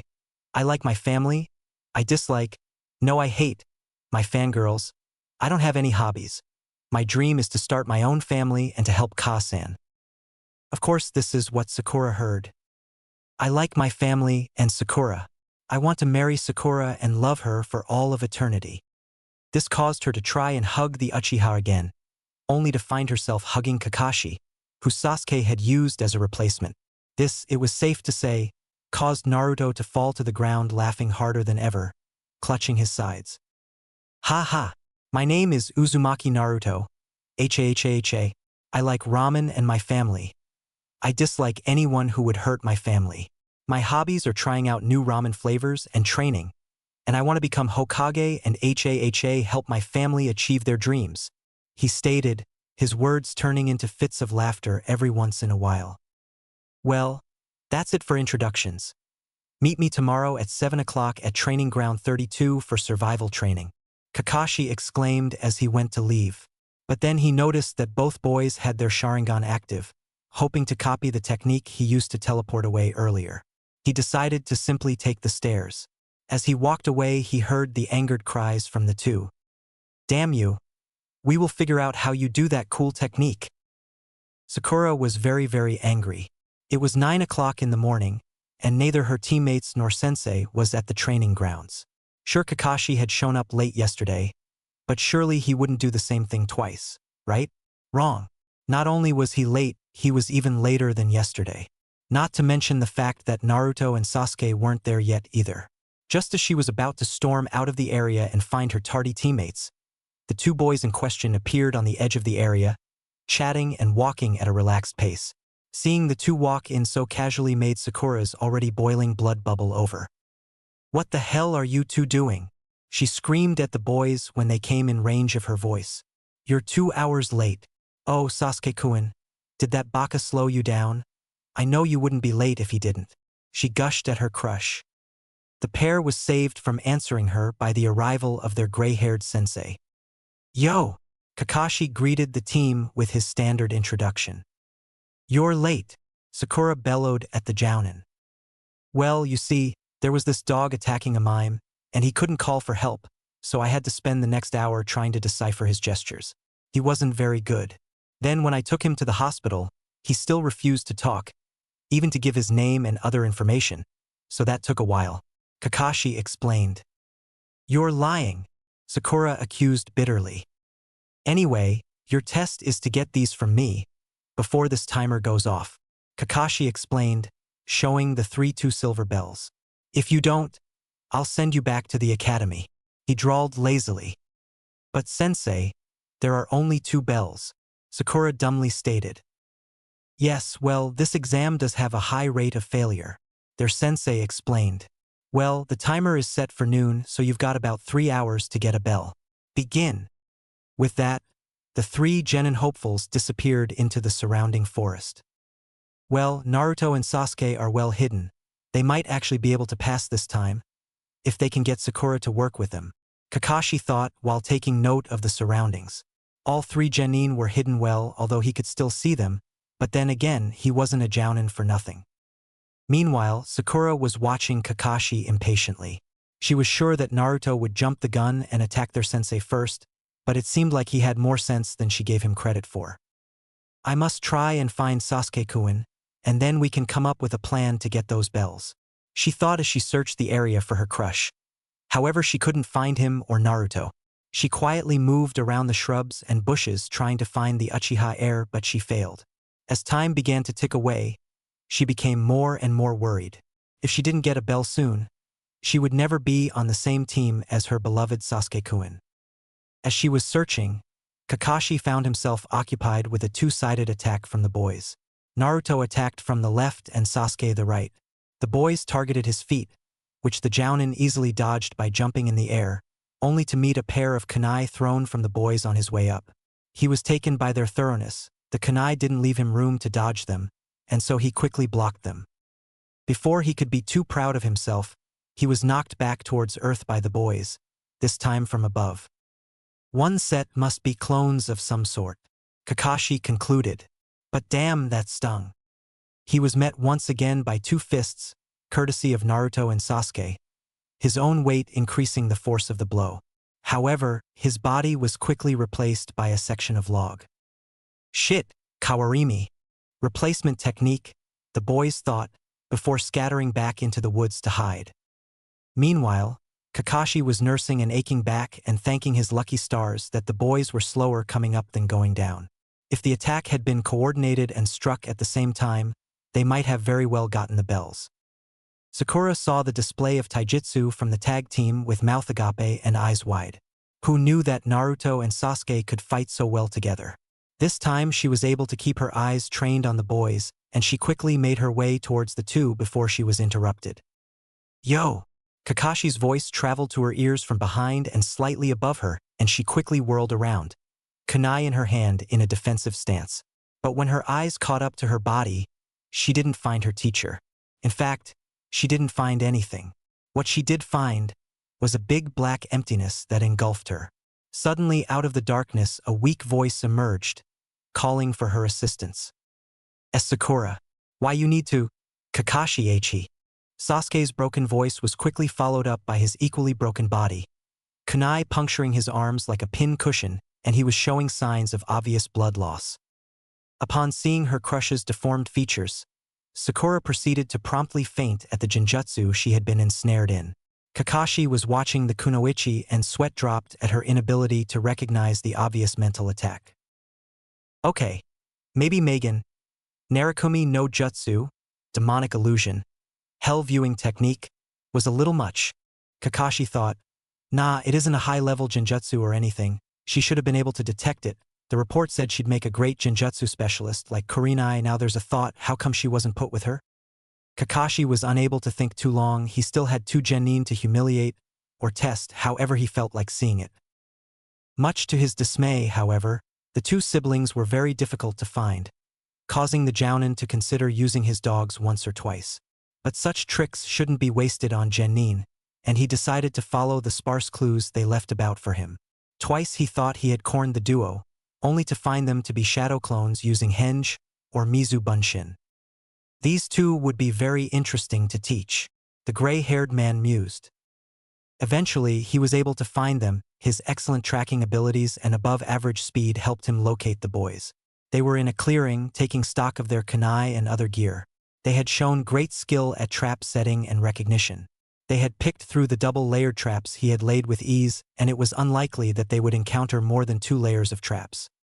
Before he could even greet them, he was forced to dodge a set of kunai courtesy of Naruto and a swift taijutsu attack from Sasuke. Kakashi was able to block the right jab from the Uchiha and the ensuing left roundhouse kick. He even managed to grab the boy's left hand as it flew towards his face, but it was during this period of fighting that Naruto snuck up from behind to grab the bells. With both of his hands occupied grappling with Sasuke, Kakashi couldn't use any techniques to stop the younger boy. But he was an elite ninja after all, and he had the perfect solution to this problem. He tripped the attacking boy. Yep, Mr. I'll be the next Hokage was tripped and thus missed his chance to grab the silver bells that were so critical to their success. Quickly, Kakashi threw Sasuke into his brother, giving him the space to perform a quick counterattack. As the boys picked themselves up from the ground, they noticed the glaring absence of their sensei. However, they remembered a pearl of wisdom their mother had implanted with them. If you can't see your enemy, go to a place where you have a good defensive and observational position. The two scattered into the tree branches, just as Kakashi exploded from the ground. The two quickly flashed through the hand seals for Katan, Hausenka no Jutsu, Fire type, Mythical Phoenix Flower, and peppered the surrounding area with the miniature fireballs. Kakashi was forced to dodge them and in doing so, moved him back towards a thick grove of trees. These two will be interesting. Now if they could just figure out the true purpose of this test. The jounin mused to himself, dodging the joint attack from the boys once more. Sasuke quickly flashed through the seals for Hausenka no Jutsu once more, forcing the jounin to dodge to his right and confront Naruto who flashed through the seals for Ketan. Gukakyu no Jutsu, Fire Type, Grand Fireball, and inhaled deeply before launching a large ball of flame from his mouth. As the fire settled down, the duo was able to make out the form of a tree section, once more the victim of a Kawarimi no Jutsu, courtesy of the masked Jounin. Said Jounin was currently cursing the two for actually making him work so hard to put them down. Their tandem style of attacking was very good, and both boys were better fighters than either of their profiles had indicated. Sasuke had much more chakra than his profile stated and a greater level of control as well. Naruto was simply faster and stronger than indicated. Together the two made an excellent team and in the coming years would prove to be invaluable to the Leaf. As he was mulling this over in his mind, he heard the ring of the timer, indicating that the three had run out of time. Well, I guess that it's Sakura I'll be tying to the tree this time. Kakashi stated more to himself than to the boys who were stewing over their inability to retrieve the bells. Sakura opened her eyes and found herself staring at her sensei. Well, actually she was staring at his legs, and when she tried to stand up, she found herself tied to a large wooden stump. To her right were the boys who still seemed angry that they hadn't retrieved the bells. Well, that was informative. The voice of her tardy sensei drifted towards her ears. Sakura, your profile stated that you were excellent at recognizing genjutsu, but you fell for a fairly simple one. If you can't focus under pressure, then you will not survive your first battle between ninja. Sasuke and Naruto, your planning was excellent, your execution was nearly flawless, and you both showed great potential, but you lost track of time, which is one of the more important things a shinobi must keep track of, especially in the field. Although you all failed, Naruto and Sasuke showed that the records of this village are a bit outdated, so I will give you another chance. But it will be much harder than before. He tossed 2 bentos towards the boys. You two can eat, but don't give any to Sakura. Be ready to come at me with the intent to kill me after lunch. With that, he poofed away in a cloud of white smoke, leaving the threesome alone. The boys began to eat their lunches, but stopped about halfway through. Sakura was inwardly fuming over the fact that it was her own uselessness that nearly cost them their opportunity to become genin. Her stomach was growling, already having digested her light breakfast, and wishing that she could eat the food the boys had left over. It came as a great surprise to her when the 2 boys offered their remaining food to the pink-haired girl.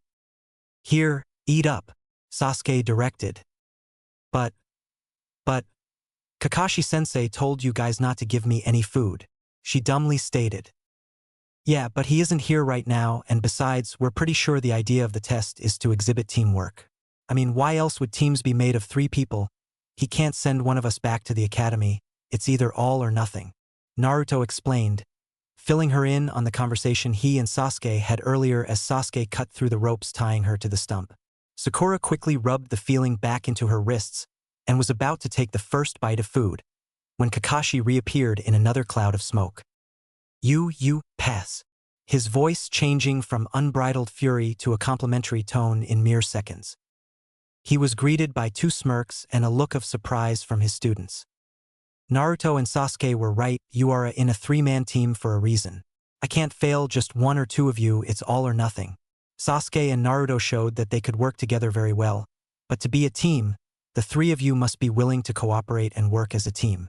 Do you see that monument over there? That is the monument for fallen heroes. They have all died in the name of this village. Some of them should be here right now walking around, but they aren't because they either couldn't or didn't work as a team. Remember, the 3 of you are a team, but you are more than just 3 names on a piece of paper in some filing cabinet. To become a complete team, you must trust each other to do what you alone cannot.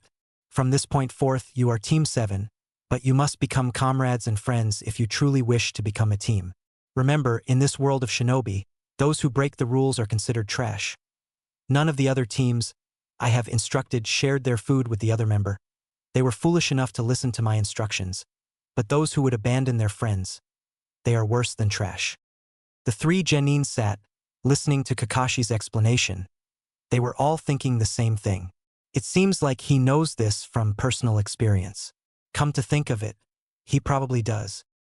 Well, anyway, meet me at the Hokage Tower tomorrow for your first mission. With that, Kakashi poofed away in a cloud of smoke to the chorus of curses coming from the 2 boys.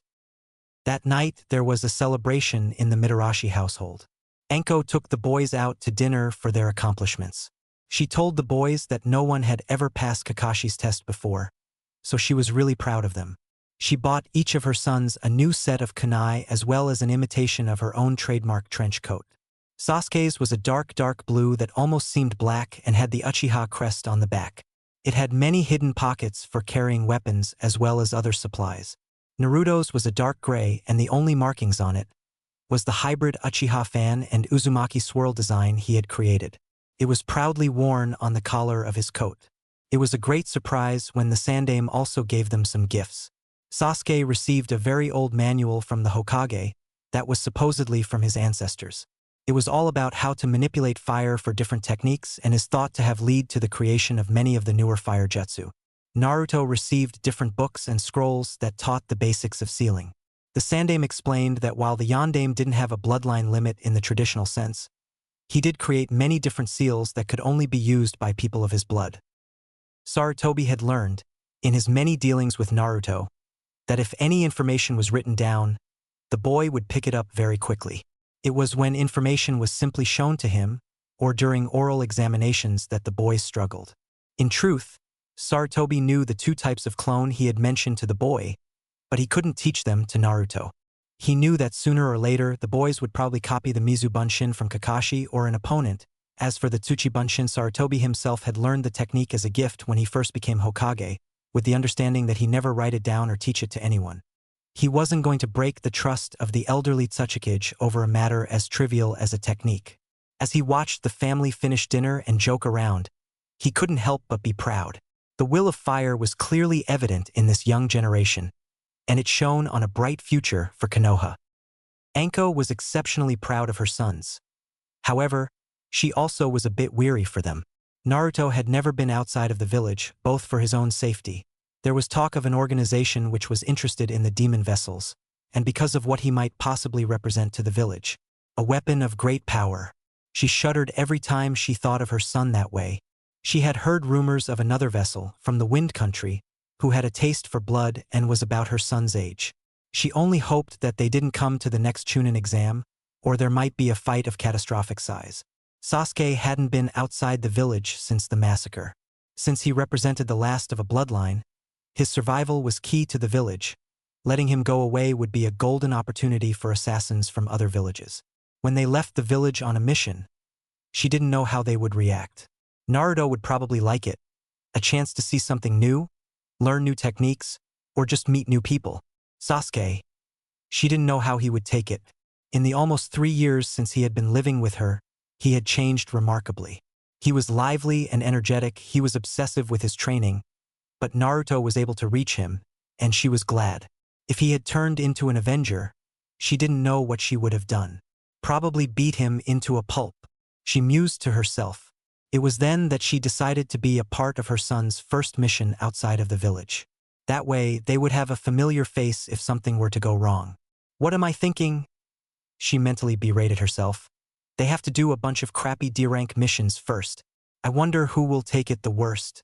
Naruto or Sasuke?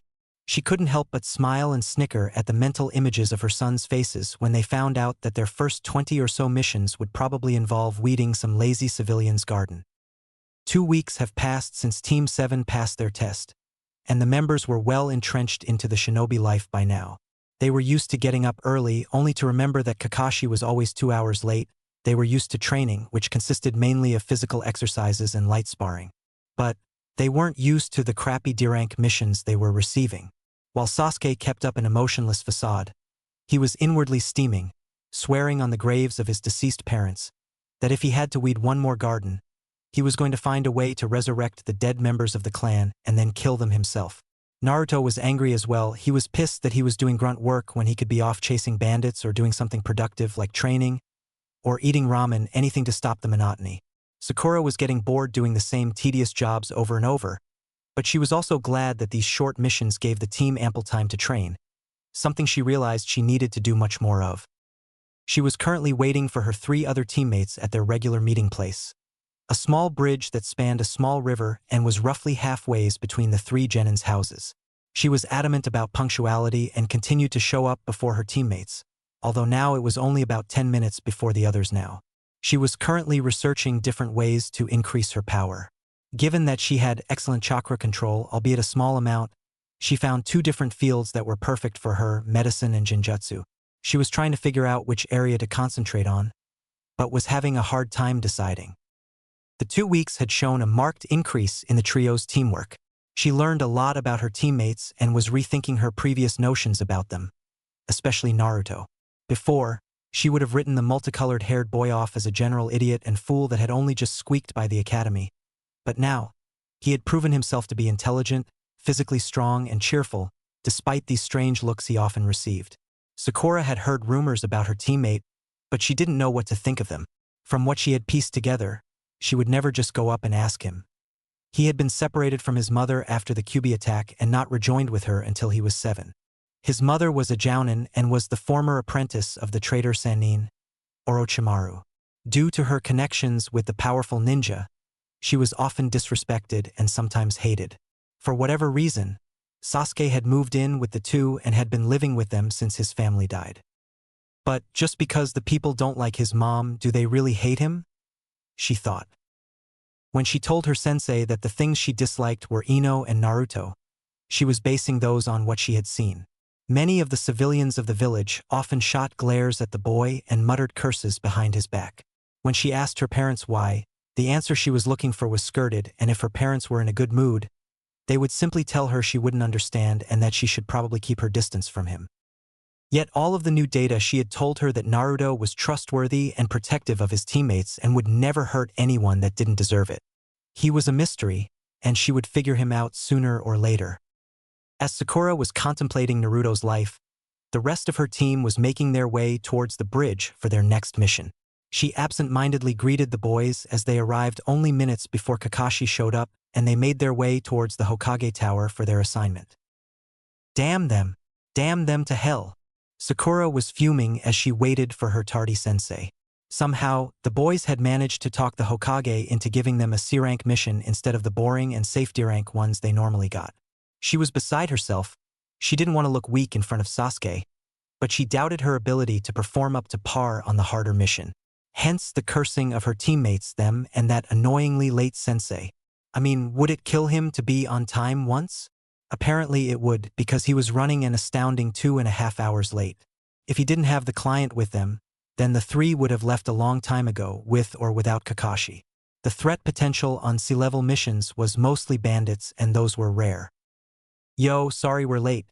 There was this drowning fish, and it needed to be given CPR, and someone glued my mask to my face. So I had to instruct Tazuna-san here how to do it. Kakashi greeted the trio with a smile, or at least what they had come to interpret as a smile, and a wave of his head. Tazuna was simply staring at the man in disbelief. He was buying supplies, and he tells them I was giving CPR to a fish? Tazuna thought as Sakura yelled liar at the jounin. The group was walking along the road between Konoha and the Wave Country, and it was very boring. The only interesting thing was a quick lesson about the different shinobi nations and their leaders. Besides the Hokage, when this was mentioned, Naruto supplied that he would be the greatest Hokage of all time one day. There was the Raikage, Kazekage, Mizukage, and Tsuchikage, who were the leaders of the Cloud Village, Sand Village, Mist Village, and Stone Village, respectfully.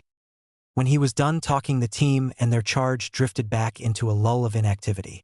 Naruto, who was in the front, was searching for signs of bandit attacks or ambushes. Sasuke, who was behind him, was mostly sightseeing and enjoying his time out of the village.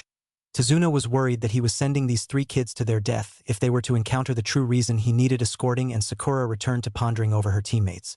They became so entrenched in their various activities that when an inconspicuous puddle came into view, no one immediately realized that something was wrong. Kakashi was the first to notice that a rather large puddle had formed in the road when there hadn't been any rain for days. Naruto probably would have overlooked it if he hadn't been bored and activated his Sharingan. It was a habit he had developed, although he wasn't sure why, but if he got bored, he would activate the Sharingan and try to copy new jutsu or just the way people acted and walked. On this occasion, he saw the chakra flowing from the deposit of water and silently signaled Sasuke that there were enemies about.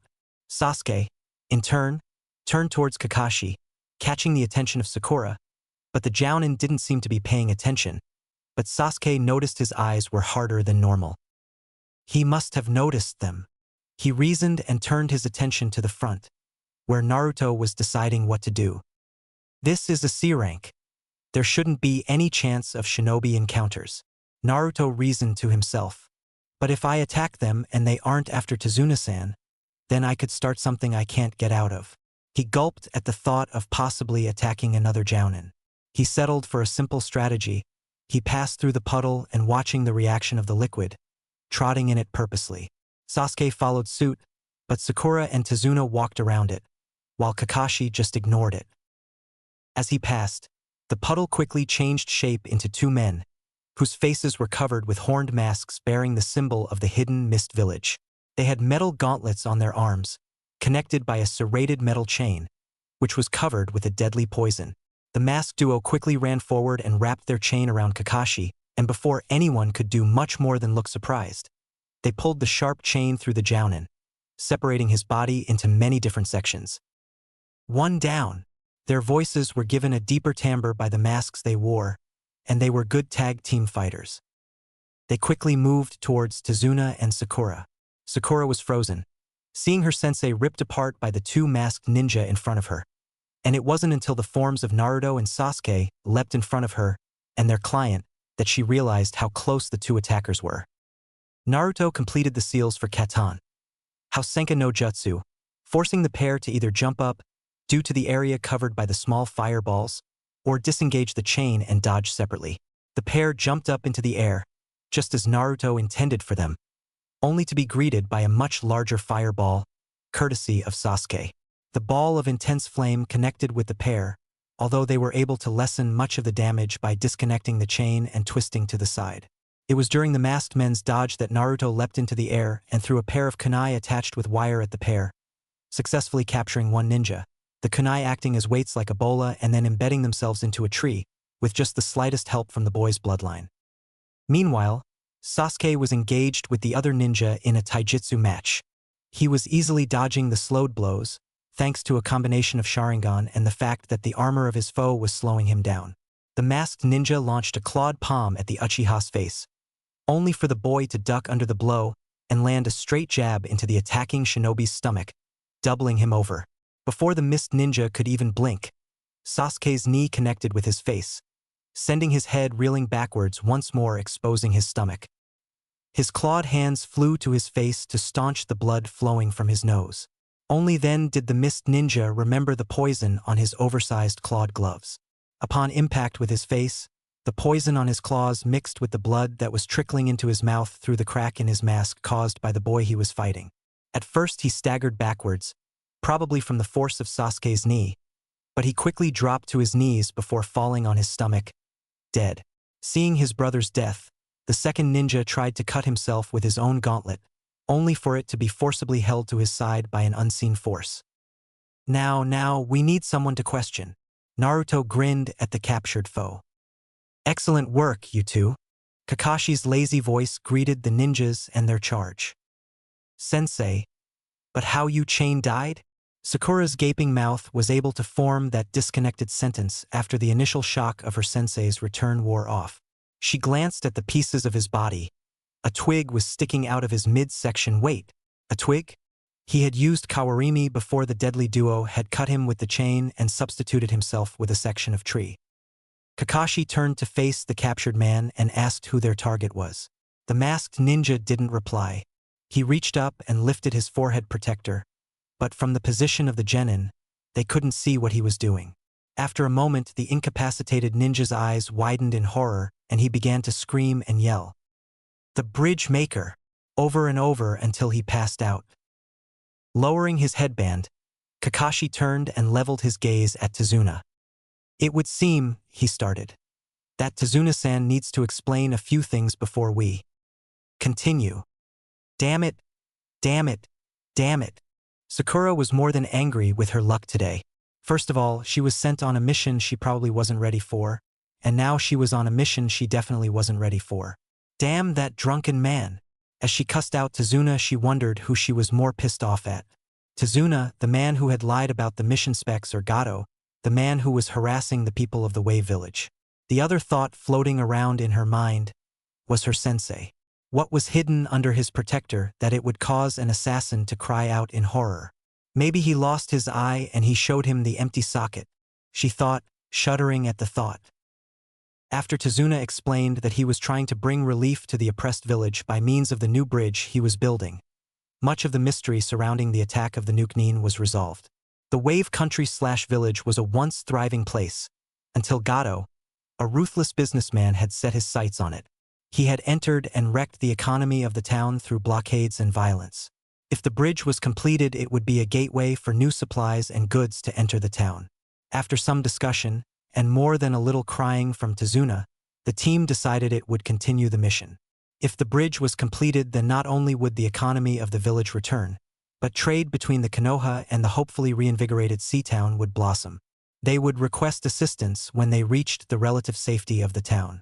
Kakashi explained that the mission was at least B rank now, and if they encountered a Jounin ninja it would escalate again to A rank. The group was making good time after the ambush and had an uneventful trip across the water surrounding the Wave Country. After they made landfall, they headed towards Tazuna's house so they could send for help. About midway between the house and their landing spot, Naruto, who was leading the group still, suddenly threw a kunai at a bush to his left. Sasuke quickly followed suit, adding a Gokakyu no Jutsu to scorch the area in case Naruto hit anything. As the foliage began to burn down a bit, they discovered a rather terrified snowshoe hare, hugging against the farthest tree for his life. Kakashi quickly doused the fire with a small Suetun Jutsu. However, he pondered about the appearance of the hare. That's a snow hare, but it hasn't molted yet. It's the middle of summer. It should have turned brown by now, unless it was raised to be used in a replacement. It seems that tougher competition has arrived. He was sure to keep his visible eye open for any signs of their enemy. It was a good thing too, because not 5 minutes after his genins almost barbecued an innocent hare, a giant sword came flying at the team from behind. "Everyone, get down now," he ordered, throwing himself at the ground as Sasuke and Sakura managed to bring down their ward and Naruto flattened himself out as well. The sword embedded itself into the trunk of a large tree, and when the group raised their heads to look at the weapon, they found a fairly tall man with spiky brown hair. His forehead protector was askew to his left and his mouth was covered in bandages. He wore no shirt, but his forearms were covered in camouflaged warmers and he stood on his sword with an air of confidence. Ah, the copy ninja, Hatake Kakashi. No wonder the demon brothers failed to kill the bridge builder. His voice was deep and ominous, sending chills down the backs of Tazuna and Sakura. Naruto and Sasuke were affected a bit, but it was less intense, due to their mother's training. Momochi Zabuza, Nuke Nin of Kirigakure. As you can see, I too read the bingo book. Kakashi replied. His voice didn't carry any of his usual laziness. He once more reached up and lifted the barrier obscuring his left eye. Oh, the Sharingan, I get to see it already. How interesting. Zabuza leapt off his large head cleaver and onto the surface of the water, taking the large sword with him in one movement. He raised his right hand up to his face and raised the index and middle fingers, while his left arm stood straight up, the fingers mimicking those of his other hand. A thick fog suddenly rolled through the area, obscuring the woods and its occupants. The chakra being released by the two Jounins was something to be in awe of. Sakura, who was much more aware of chakra signatures than the boys, was having a hard time refraining from screaming in terror. The killing intent of the enemy Jounin was focused at the genin and their instructor. Don't worry, Sakura. I won't let any of my teammates die. Kakashi turned towards the team, his eyes closed and a smile played on his lips. Running vertical along the center of his left eye was a long since healed scar. This led to another train of thought for the pink-haired girl.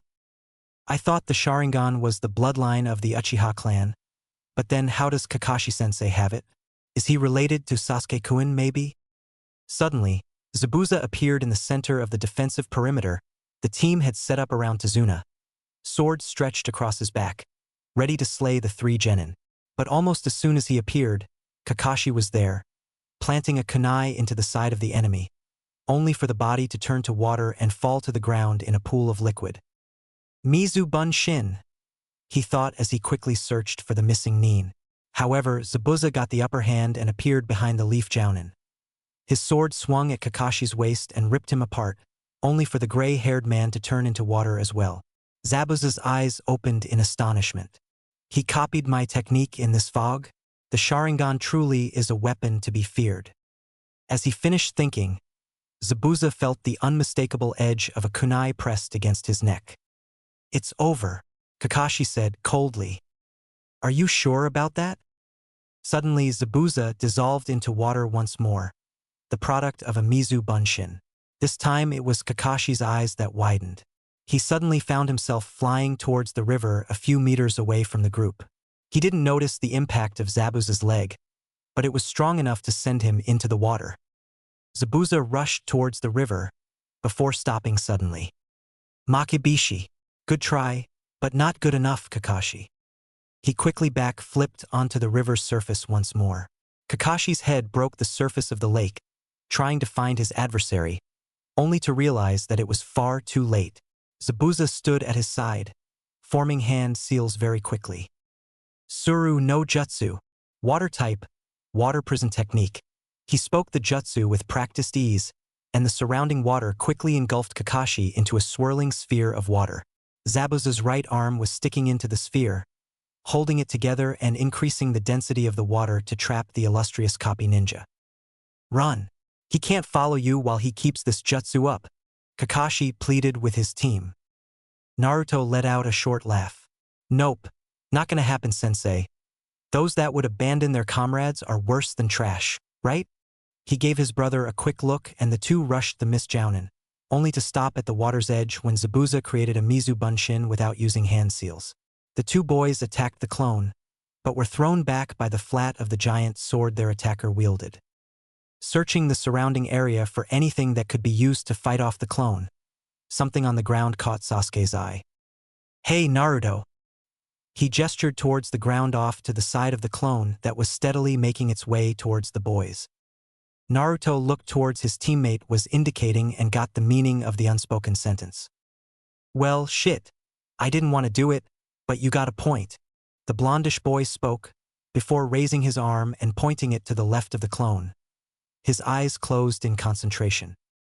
Meanwhile, Sasuke was throwing shuriken and kunai at the clone, only for them to be blocked by the giant sword. Thinking quickly, he created a Mizu Bunshin from the river and used it to catch the clone in a pincer move. But the Jounin's clone was much too strong and destroyed the clone before once more kicking the Uchiha away. Those students of yours are weak, Zabuza commented, offhandedly to Kakashi. The Konoha Jounin didn't respond, but watched his students fight against a superior opponent. He watched as Sasuke was once more repelled and fell to the ground. But as he rose, both of the Jounin noticed that his face wasn't contorted in pain or frustration, but plastered with a smirk of superiority. Naruto now, Sasuke yelled. Naruto simply smirked, eerily reminiscent of his brother, and waved his arm. In a fraction of a second, the Mizu Bunshin disintegrated and Zabuza was hit with an unseen force, and the shock of the attack forced him to release the water prison. What was that? Sakura wondered in awe. Zabuza's right arm began to drip blood as he brought it to his face to inspect the damage. He found the small makibishi lodged in his arm and stomach. The spiked pieces of metal, normally used to impede enemies' movements, had become a rather effective ranged weapon. How the hell did that brat do that? He cursed mentally, drawing his sword and advancing towards the duo, until he was stopped by Kakashi's figure rising from the river in front of him. Your fight is with me, he calmly stated, locking eyes with Zabuza. Damn it. This guy is pissing me off. Zabuza commented to himself as he began the hand seals for the Suetun Suryuden no Jutsu, water type, water dragon technique. As he flashed through the seals, he noticed something peculiar in the behavior of his opponent. He was doing the exact same seals, at the exact same time. Suetun Suryuden. Both Jounins cried out at the same time. Two dragons composed of water rose from the raging river and spiraled at their intended target, only to crash into each other. Damn it, it's like he knows, Zabuza started. What I'm going to do next, Kakashi finished. Zabuza's eyes widened in shock as the copy nin read his thoughts. Damn you, Zabuza cursed. Insignificant monkey. Kakashi once more supplied the demon of the mist with the end of his sentence. This time Zabuza didn't respond and just ran through the seals for Suetun Daibakufu no Jutsu. Water type, great waterfall technique. Kakashi once more imitated his opponent, and when Zabuza locked eyes with his opponent once more, he was startled to find not only Kakashi, but the ghostly figure of himself, standing behind him. Zabuza slowed his seals just a fraction of a second, but it was enough for Kakashi to finish. The water on which the two were standing began to churn around the two and rise up, creating a tidal wave that crashed against the rooted body of Momochi Zabuza. Zabuza felt his body slam into the trunk of a tree before he was pinned to the trunk with kunai. "How is it that you can see the future?" he asked groggily. "Your future is death." Kakashi began to move forward, kunai in hand, but was stopped as two metallic needles slammed into the incapacitated Jounin's neck, killing him instantly. Everyone in the small clearing created by the battle followed the path of the needles to a masked figure standing on the tree. "Thanks, I've been looking to kill Zabuza for quite some time. You were right, his future was death." The person spoke in a voice that sounded like he was the age of the genin, maybe a year or two older, but there was no appreciable difference. "Ah, a mist hunter Nin," Kakashi said and lowered his headband, covering the Sharingan once more. The hunter Nin disappeared in a swirl of leaves, before reappearing next to the body of Zabuza. After a quick series of hand seals, the two disappeared, leaving only Team 7 and Tazuna. "Well, this sucks," Kakashi said, before crumpling to the ground and passing out. "Kakashi-sensei," Sakura cried out and ran to the side of her teacher to check on him. He appeared to be fine, but he seemed tired somehow. "Come on, let's take him to my house. It's just a ways to town from here," Tazuna offered, still in awe at how the team handled themselves. Kakashi slowly regained consciousness, and with it all of the aches and pains that come with chakra exhaustion. "I wonder how long I was out for this time?" the lazy Jounin asked to no one. He opened his one visible eye and found himself laying on a futon in a room he didn't recognize. Shortly afterwards, the door opened to reveal his team in varying states of exhaustion. "Only a day and a half, actually," came the reply to his seemingly rhetorical question from the last remaining Uchiha. "Were you training?" he asked the genin. "Just a little bit, sensei," Naruto replied. "Mostly just some taijutsu." Kakashi nodded in approval and attempted to sit up a bit, succeeding after 2 tries. "It is imperative that we send for help," he said, his voice in a dead serious tone. "Zabuza is alive. The standard procedure for Hunter Nin is to dispose of the body on site, not to take it somewhere else. I think that the hunter was working with Zabuza and simply put him in a death-like state. He is still alive and has at least one person working with him. If his partner is skilled enough in the medical arts, which I think they must be because the knowledge needed to put someone in a death-like state is well above average, then we have about 2 weeks or so until Zabuza is well enough to attack again." This brought a gasp from the genin who thought the ex-mist ninja was out of the picture. "Sasuke or Naruto, do either of you have a summoning scroll for a messenger bird?" Kakashi asked. Both boys nodded their heads in the affirmative and produced 2 identical scrolls. "Good. I need one of you to send a message to the Hokage, requesting backup. Right now, the 3 of you aren't strong enough to fight either of the 2 foes we have identified right now. But I plan on changing that." His last sentence was accompanied by a slight smirk, barely evident through the fabric of his mask. While the boys saw this as a good thing, Sakura didn't like the look her sensei had. Not one bit. The next day dawned early and with not a single cloud in the sky, although the genin didn't have the time to admire the surrounding wilderness. Kakashi had taken the team to a location in the forest surrounding Tazuna's house. There were trees every direction one could look, and a stream about 4 feet deep ran through the forest, bisecting the trees into 2 distinctive areas. "Now, I'm going to teach the 3 of you to control your chakra. This will help you conserve chakra when it comes to battles you may fight later on. Theoretically, if you master even basic chakra control, you can perform any technique. Of course, that is theoretically and based also on the size of your chakra reserves, but don't worry too much about it. Now, Naruto and I assume Sasuke have already completed the exercise I'm going to give you, Sakura, so they'll have to do something else. All right, Sakura, you will be climbing trees. The pink-haired girl's face contorted into a look of confusion before she asked how that was going to help her chakra control. Well, you see, you won't be using your hands, Kakashi replied, and proceeded to walk straight up the closest tree, crutches and all, without his hands. It is said that the soles of the feet are the hardest part of the body to gather chakra to, so this will help with proper molding, but also, if you use too much or too little chakra, you won't stick to the three, so it will also help with your precise control over the amount you use. Sakura pondered over her strategy to conquer this stage obstacle, before she pulled her hands into the ram seal and gathered chakra to her feet. If you feel uneasy about this, you might consider running at the tree, her sensei suggested. Sakura ran at the tree at top speed and was able to run more than 3/4 of the way up, before she fell back to earth and landing on her feet after a graceful backflip. Very impressive, Sakura. You didn't make the top because of poor control, but because your reserves are so small, Kakashi explained to the 3 genin. I want you to continue to run up and down the trees whenever you can. This way, your reserves will increase significantly. Sakura nodded and continued with her exercise. Meanwhile, Kakashi turned his attention to his 2 remaining students. The exercise you two will be doing is called water walking, and it sounds exactly like what it is. He walked out on top of the water and stood on the surface. Suddenly, he wobbled a bit and quickly returned to shore. As you could probably tell, this requires much more chakra to perform. During the tree climbing exercise, the goal was to release a constant amount of chakra to stick to the tree. With this exercise, the goal is to release the correct amount of chakra and then keep control of it away from your body. You see, the chakra you release in this exercise isn't going to be trapped by the tree, so you have to create stilts with your chakra and push them to the bottom of the water. The stream of chakra must be constant and controlled. If we were in Konoha, we would practice over a hot spring, but since we're here, this river will have to do. When the copy ninja had finished the directions, the 2 boys began to test out the new skill. It was slow going, especially for Naruto since he had so much excess chakra.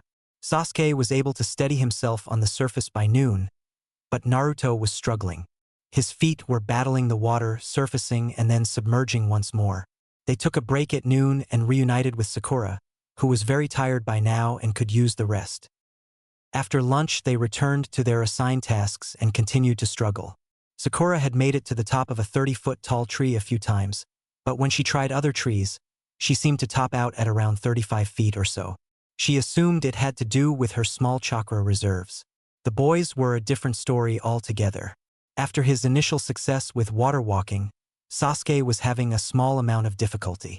He was able to stand on top of the water fine, but if he tried moving more than small baby steps, he would lose control and wet his feet with cold river water. Since he wasn't the chakra monster his brother was, he took a break around 2 in the afternoon and continued reading the information the Hokage had passed on to him. The actual manuscript was too valuable to bring with him, but he had taken many notes on the information contained within and brought those. The steps outlined to control fire weren't exceedingly complex, but required a good amount of control to do. Naruto was still having troubles with the exercise, but he was now able to stand on the water, but any attempt at movement would throw off his control. But he kept at it, and while Sasuke was practicing some fire control skills, Naruto was finally able to move a bit, albeit unconventionally. Having troubles keeping his chakra at a consistent level away from his body, he simply used his chakra to skate along the surface of the water. It was effective, but it wasn't the point of the exercise. When Kakashi returned later, he noticed the improvement his students had made. Sakura had improved her reserves somewhat. It wouldn't be an instantaneous process, but he was quite happy with her improvement. The boys, while Sasuke had been able to stand on the surface easily, and then take a few steps, but after 2 or 3 his control or reserves faltered and he would fall in. Nothing another day or 2 of practice wouldn't fix, Kakashi thought to himself. Naruto, on the other hand, was making slight progress. He could stand on the water, but taking any steps larger than an inch or 2 was impossible. He did show of his new skating ability, and while it impressed Kakashi and Sakura, reluctantly, Kakashi was quick to point out that it wasn't the goal of the exercise to skate, but to walk. The team began to head back to Tezuna's house for dinner in a comfortable silence. The genin were either too tired or annoyed to speak much. Oh yeah, before I forget, the backup I requested will be here tomorrow, so I'd make use of the day training, since you might not get too much more time, Kakashi said, still reading that perverted orange book of his. The next day was typical of the wave country, sunny with morning dew rising off the grass and a light fog rolling in off the surrounding water. The genin spent the first half of their day continuing with their chakra control exercises from yesterday. After lunch, Sakura had tentatively tried the water walking exercise and decided that she needed to expand her reserves much more before trying it. Sasuke had almost gotten the trick of the exercise and was almost able to walk from one shore to the other, although his feet would slip under the surface of the river once and again. Naruto was making progress as well, especially after some tips from his brother, who watched how Naruto was molding his chakra. They were almost even in terms of control, but Naruto was slightly behind Sasuke, if only because of his abnormal amount of chakra. As the group headed towards their home, the boys felt a chakra signature approaching quickly, and took up defensive positions around Sakura, who was confused at the sudden behavior of her teammates. Almost as soon as Sakura figured out someone was coming, her teammates were uneasily shifting their weight from one foot to the other and searching their surroundings for any disturbances.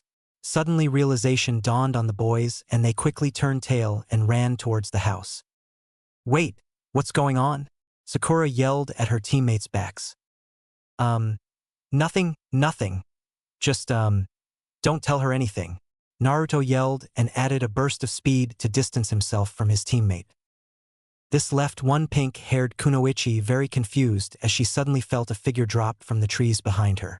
She whirled around and drew a kunai, only to find her attacker was wearing a Konoha headband along with a trench coat and was staring in the direction that Sasuke and Naruto had run off. Can I help you?" Sakura asked. "They ran off that way, didn't they?" the figure asked in a rhetorical way. "Why, yes," Sakura stammered. She felt the killer intent rolling off this new figure and was very frightened by it. "Thanks," the mysterious figure said with a smile, before disappearing once more, her trench coat flowing behind her. Sakura shrugged her shoulders and continued back towards the house. When she returned to Tezuna's house, she was greeted by her sensei and Tezuna's daughter Tsunami. "Hey, sensei, I saw this really strange lady, and she had a Konoha headband. Is she our backup?" Sakura asked as she accepted a glass of water from Tsunami. "Yes, that would be Mitarashi Anko, who I believe right now is yelling at Sasuke and Naruto." Kakashi answered without looking up from his book.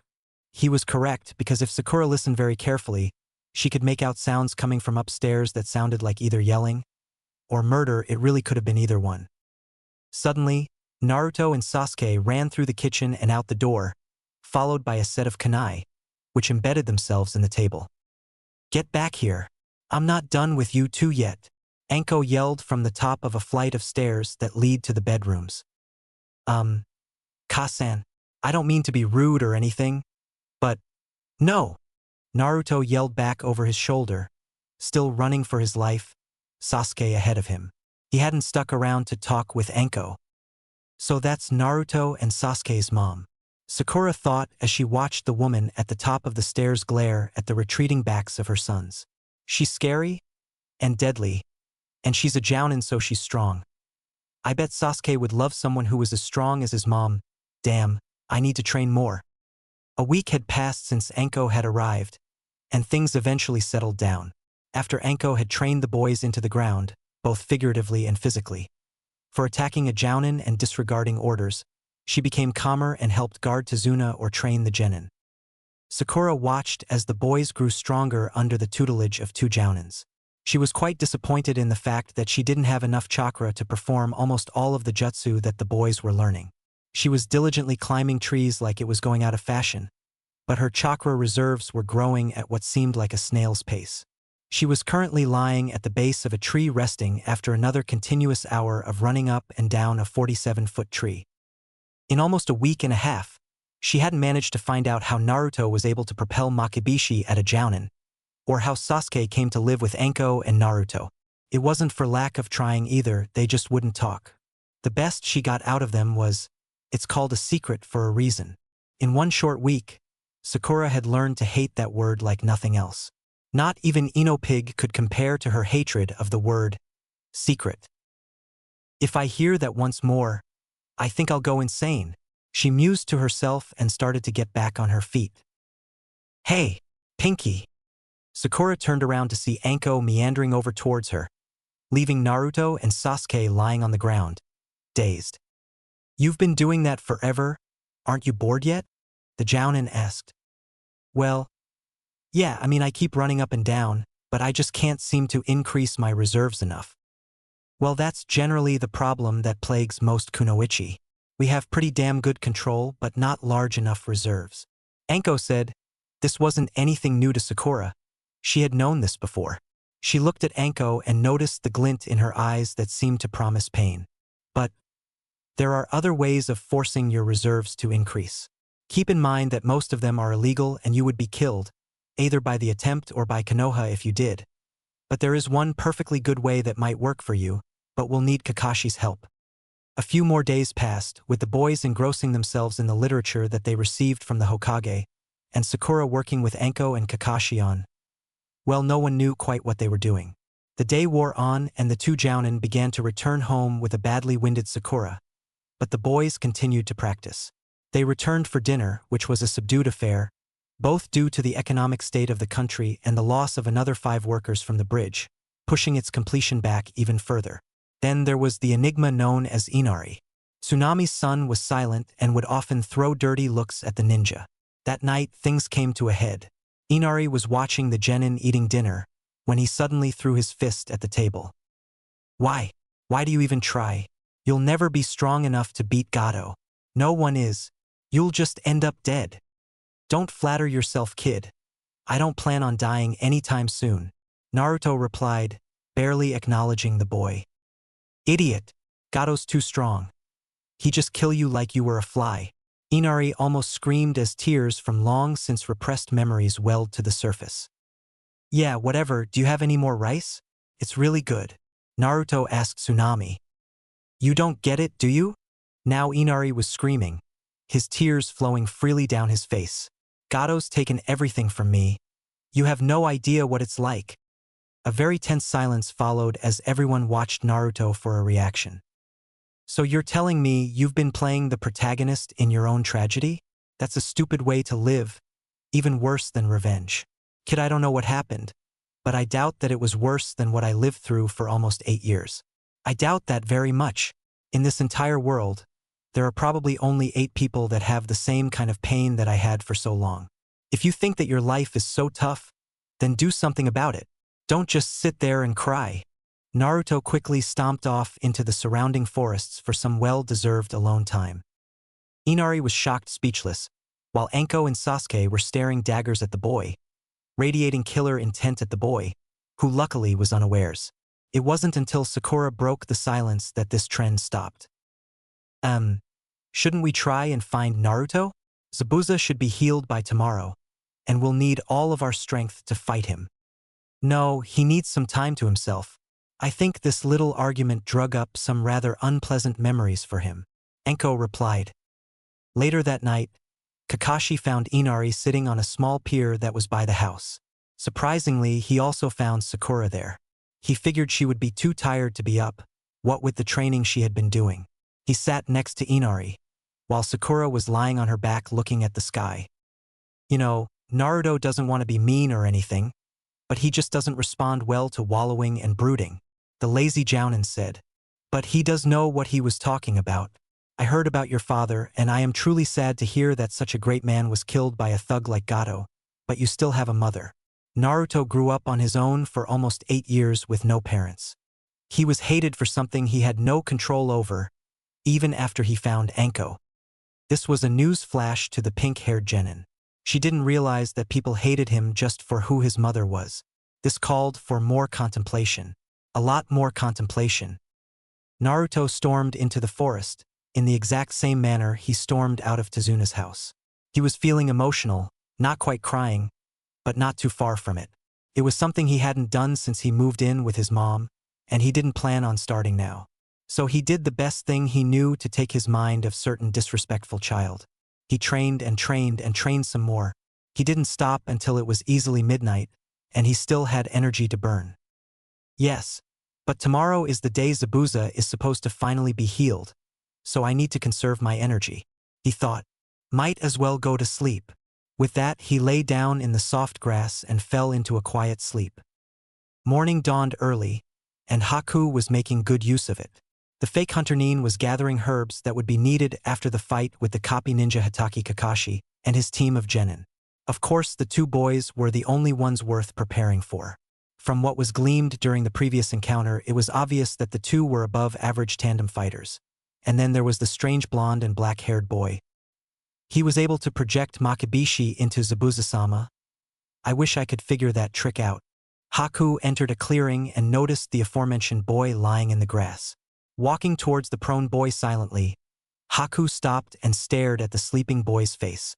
Along with the distinctive dual whisker marks, Haku noted the small scars covering the boy's eyelids. Someone tried to remove his eyes? This thought crossed through Haku's mind without being fully thought through. Damn you, kid. Do you have any idea how hard those pieces of metal were to remove? Haku barely noticed the pain of the spines of the thistles cutting skin. As the blood slowly slid down Haku's right hand, it fell into Naruto's snoring mouth. The fake hunter turned and left the sleeping boy. When we fight, I'll make sure you can't endanger my precious person. Not even 30 seconds after Haku left the clearing, Naruto shifted in his sleep, the motion of which caused the dark blonde to bite the inside of his cheek, drawing blood and waking the boy with a yelp. Haku's blood quickly rushed towards the new entrance and Naruto began the tedious process of absorbing the new DNA. The only thing Naruto felt was a slight rumble in his stomach, from a lack of food. He quickly headed back towards the house for some well-deserved food. When Naruto arrived at the house, he found that his team had already left for the bridge. They too were making use of an early sunrise. With any luck, the as-of-yet unnamed bridge would be finished by the end of next week, and this mission would end. As he was about to leave and rejoin his team, two samurai decided to cut through the front door, in an attempt to abduct Tsunami. Before they could even make a snide opening remark, their stomachs were crushed by a pair of fists, courtesy of a certain genin. The pair slunk into unconsciousness rather quickly and Naruto simply cussed. His stomach was twisting and turning, and now he didn't have time for breakfast. If they attacked here, then they must also be at the bridge. I want the two of you to go somewhere safe. He addressed Tsunami and Inari, who was standing at the corner. Gather as many townspeople as you can, and prepare yourself. Gato might choose this time to make an example. He quickly ran towards the bridge and arrived just in time to see Sasuke kick the masked hunter Nin away. He quickly rushed over and joined the others. Thankfully, Zabuza and Haku were on the opposite end of the unfinished bridge. I see that the blonde boy has decided to come, Zabuza commented offhandedly. Haku, don't take any chances with those two. Something doesn't sit right with me about them. Hi, Zabuza-sama, came a high-pitched voice from behind the porcelain mask. Naruto couldn't tell whether it was a guy's voice or a girl's. Suddenly the mist ninja split into two, then four. The masked person kept on dividing so fast it was making Naruto's head spin and his stomach twist. A sudden twinge of pain ripped through the right side of his head and he instinctively reached up and grasped his temple, completely missing the senbon that Haku threw at him. His eyes rolled up into the back of his head and he began to pitch forward, right as the needle pierced his stomach. Naruto hit the ground with a thud and didn't move. Last time. Suddenly the mist ninja split into two, then four. The masked person kept on dividing so fast it was making Naruto's head spin and his stomach twist.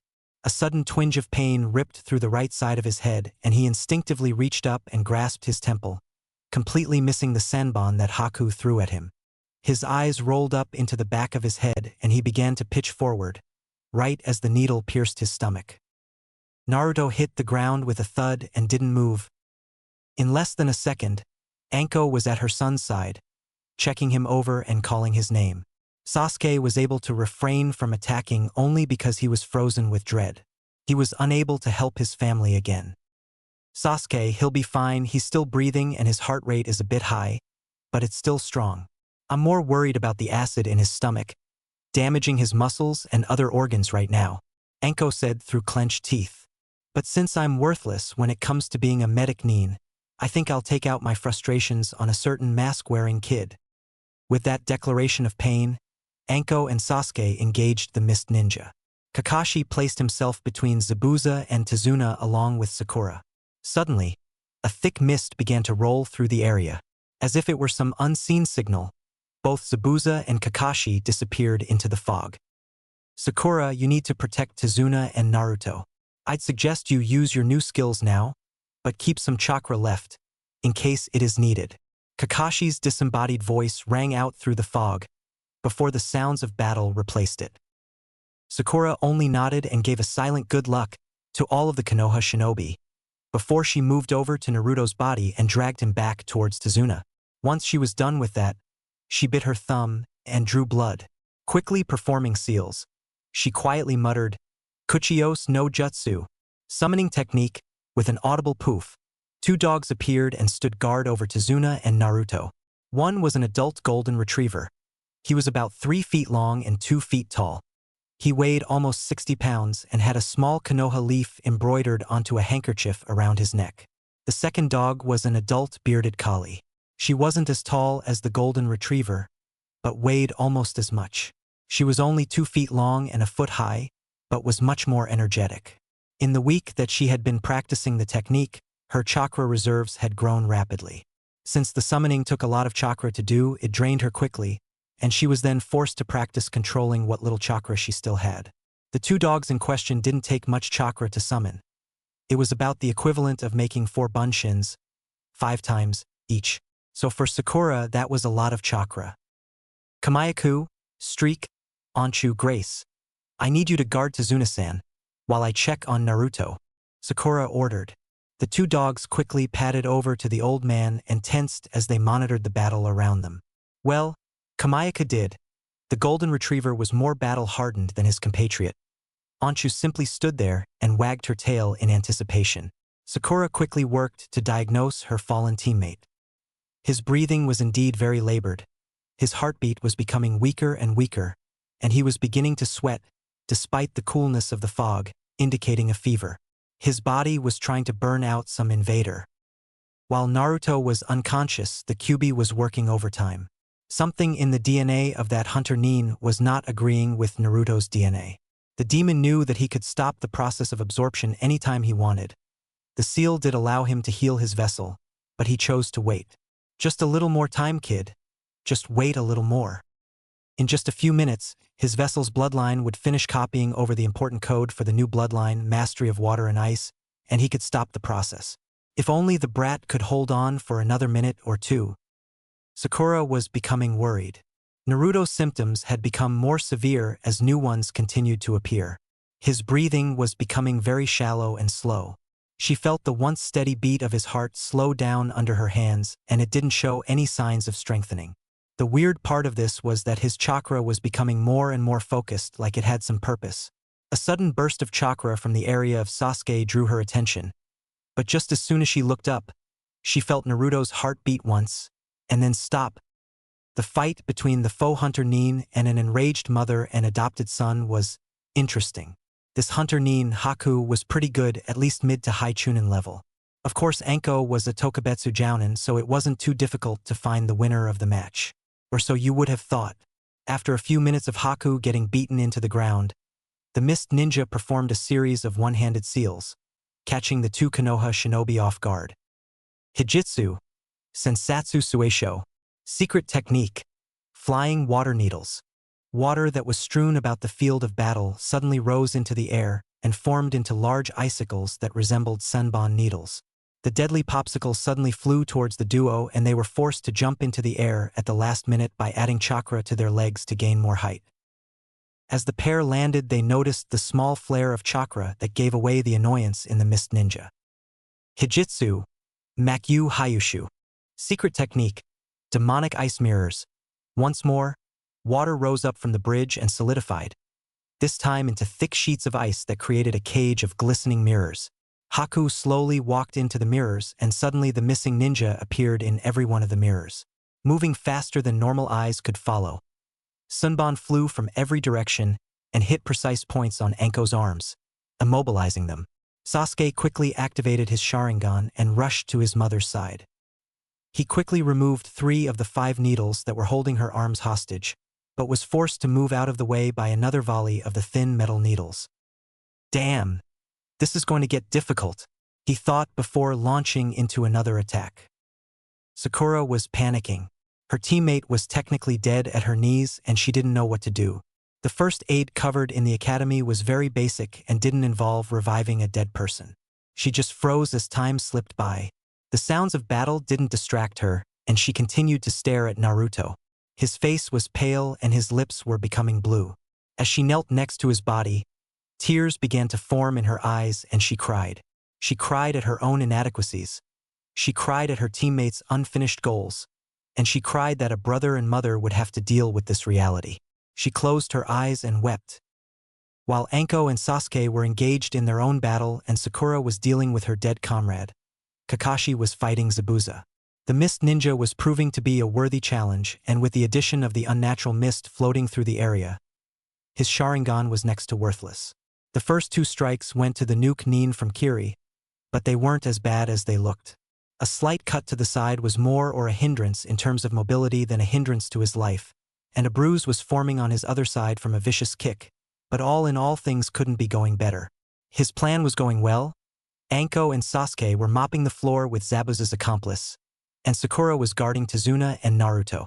He could finish this fight in one move, or he could have, until he heard Sakura start bawling. It was that slight noise that caught the ears of Zabuza, who was a master of silent killing. He knew that the blonde was lying motionless if not dead and his pink-haired teammate was crying over him, leaving the bridge builder defenderless. It was the perfect time to strike. Moving silently, Zabuza made his way towards Tazuna, and once he spotted his target through the mist he charged the man. Kakashi was too far away, and that wound to his side was limiting his speed enough so that the copy ninja couldn't protect the old man. Zabuza swung his large sword at the bridge builder's head, only for the old man to be tackled by a large golden dog. The mist ninja was even more surprised when a second dog, this one white and black, attacked him. Anchu had spotted the new man and quickly attacked the man. The Nin dog rose up on her hind legs and brought her clawed paws down onto Zabuza's crotch. The mist ninja cried out in pain and doubled over, only to be tackled by the battle-hardened Kamayaku. He hit the unfinished bridge on his back and felt the breath being knocked out of him. In a flash, Anchu was back in the fight, licking his face while Kamayaku was biting his right arm. With a wave of his left arm, Zabuza was able to dismiss the 2 summons, but was still in pain. He was able to regain his footing, but before he could do anything about his own pain, a large surge of chakra seemed to explode over the bridge. Sakura actually fainted from the sheer amount of killing intent being released. What she didn't realize before passing out was that the chakra wasn't coming from the Jounins. It was coming from her seemingly dead teammate. When Naruto's heart had stopped beating, the Kyuubi was worried. The human body can only survive for a short amount of time without air, and if the DNA absorption didn't finish soon, both he and the kid would die. Almost a minute after Naruto had taken his last breath of air, the process was complete enough for Kyuubi to halt the process. Scanning over the remaining code, the monster fox was able to isolate the problem that Naruto was having. Ah, yes, that would cause his reaction. Won't the Baka be surprised to find this out? He mused as he sat back and watched as normal functions returned to his container. Naruto felt the chakra of the Kyuubi flowing through his system, whereas before he felt nothing. It was like this was the first thing he had ever felt. Felt, right? Like it belonged. He heard the muffled sound of Sakura fainting behind him, and he shakily stood up to inspect the fighting going on around him. What he saw threw him into a rage, the likes of which had never been seen before. On the ground lay his adopted brother, Sanbon, piercing his body like a pincushion. His mother had a fair number of needles in her as well, although she was able to dodge most of the thin projectiles. They were trapped in a crumbling cage of mirrors that seemed to glisten in the weak sunlight. He quickly activated the Sharingan and saw the residual chakra in the mirrors. It wasn't an extraordinary amount, so why was his brother and mother injured so? With a pulse, the chakra of the demon fox flooded through him, and the reasons ceased to be important. Someone had harmed his precious people, and that someone would die. The demonic ice mirrors had turned the tide of the fight. Or actually, the needles that were preventing Anko from using her arms were. If she could move her arms, She could summon a snake or use a fire jutsu. But no, there were needles in her arms that prevented her from doing anything other than dodge. Luckily, the 3 needles that Sasuke had removed were helping restore some movement, and soon she would be able to move her arms enough to remove the final 2. She just hoped that Sasuke could hang on for a while longer. Sasuke was holding his own. His Sharingan was able to anticipate the movements of his opponent, but dodging the needles that were thrown at him was more difficult. If he could destroy the mirrors, then maybe he could buy enough time for Anko to escape or remove the needles. He was beginning to feel the strain on his chakra reserves, but he could hold on for a while longer. While the Mist Ninja was preoccupied with a scorch mark on the pants of his or her battle kimono, Sasuke quickly ran through some hand seals before inhaling a deep breath. Katan, Gukakyu no Jutsu, Fire Type, Grand Fireball. A large ball of flame shot from Sasuke's mouth and impacted the 3 closest ice mirrors. A large cloud of steam issued forth, and when it cleared, the Uchiha was astounded to find that his attack had little effect. "My mirrors cannot be broken by your attack," the mysterious shinobi said, returning his or her attention to Sasuke. The Uchiha glared back at his opponent and tried the Grand Fireball, this time with a twist. Using the new knowledge from his ancestors, Sasuke narrowed the stream of fire coming from his mouth, so that it was only a few inches in diameter. It had the same amount of fire as the normal attack, but this one was focused. It impacted a soul mirror, which held its shape for a second, before subliming into steam. Although he didn't realize it, Sasuke had just taken the first step towards learning Katan. Karyu Enden, Fire Type, Fire Dragon Flame Bullet, a very advanced Katan technique. Now to get rid of more of those damn mirrors, he thought, and once more flew through the familiar hand seals. After destroying more than half of the almost 20 ice mirrors, Sasuke ran out of chakra to perform the modified technique. The amount of chakra it used was high, and the Mist Ninja was still throwing senbon at him. Anko had finally gotten enough feeling in her arms to shed the final 2 needles. The steel needles hit the concrete bridge, and in the blink of an eye, she was back in the fight. Katan, Ryuka no Jutsu, Fire Type, Dragon Fire Technique. A large burst of flame finished off many of the remaining mirrors, but before the last one was destroyed, Haku threw 3 final senbon at the Jounin. But instead of hitting the intended target, Sasuke threw himself in front of his mother and took the needles to the chest. Anko was able to catch him as he fell to the ground, but noticed to her horror that all of the needles had pierced through his right lung. That was what Naruto saw as he awoken, his brother in his mother's arms. "This is bad. I only have enough chakra for Makyu Hyushu once more," Haku thought as the boy who was releasing an insane amount of chakra approached. Running through the hand seals once more, the Hunter Nin was shocked when Naruto entered the mirrors as well.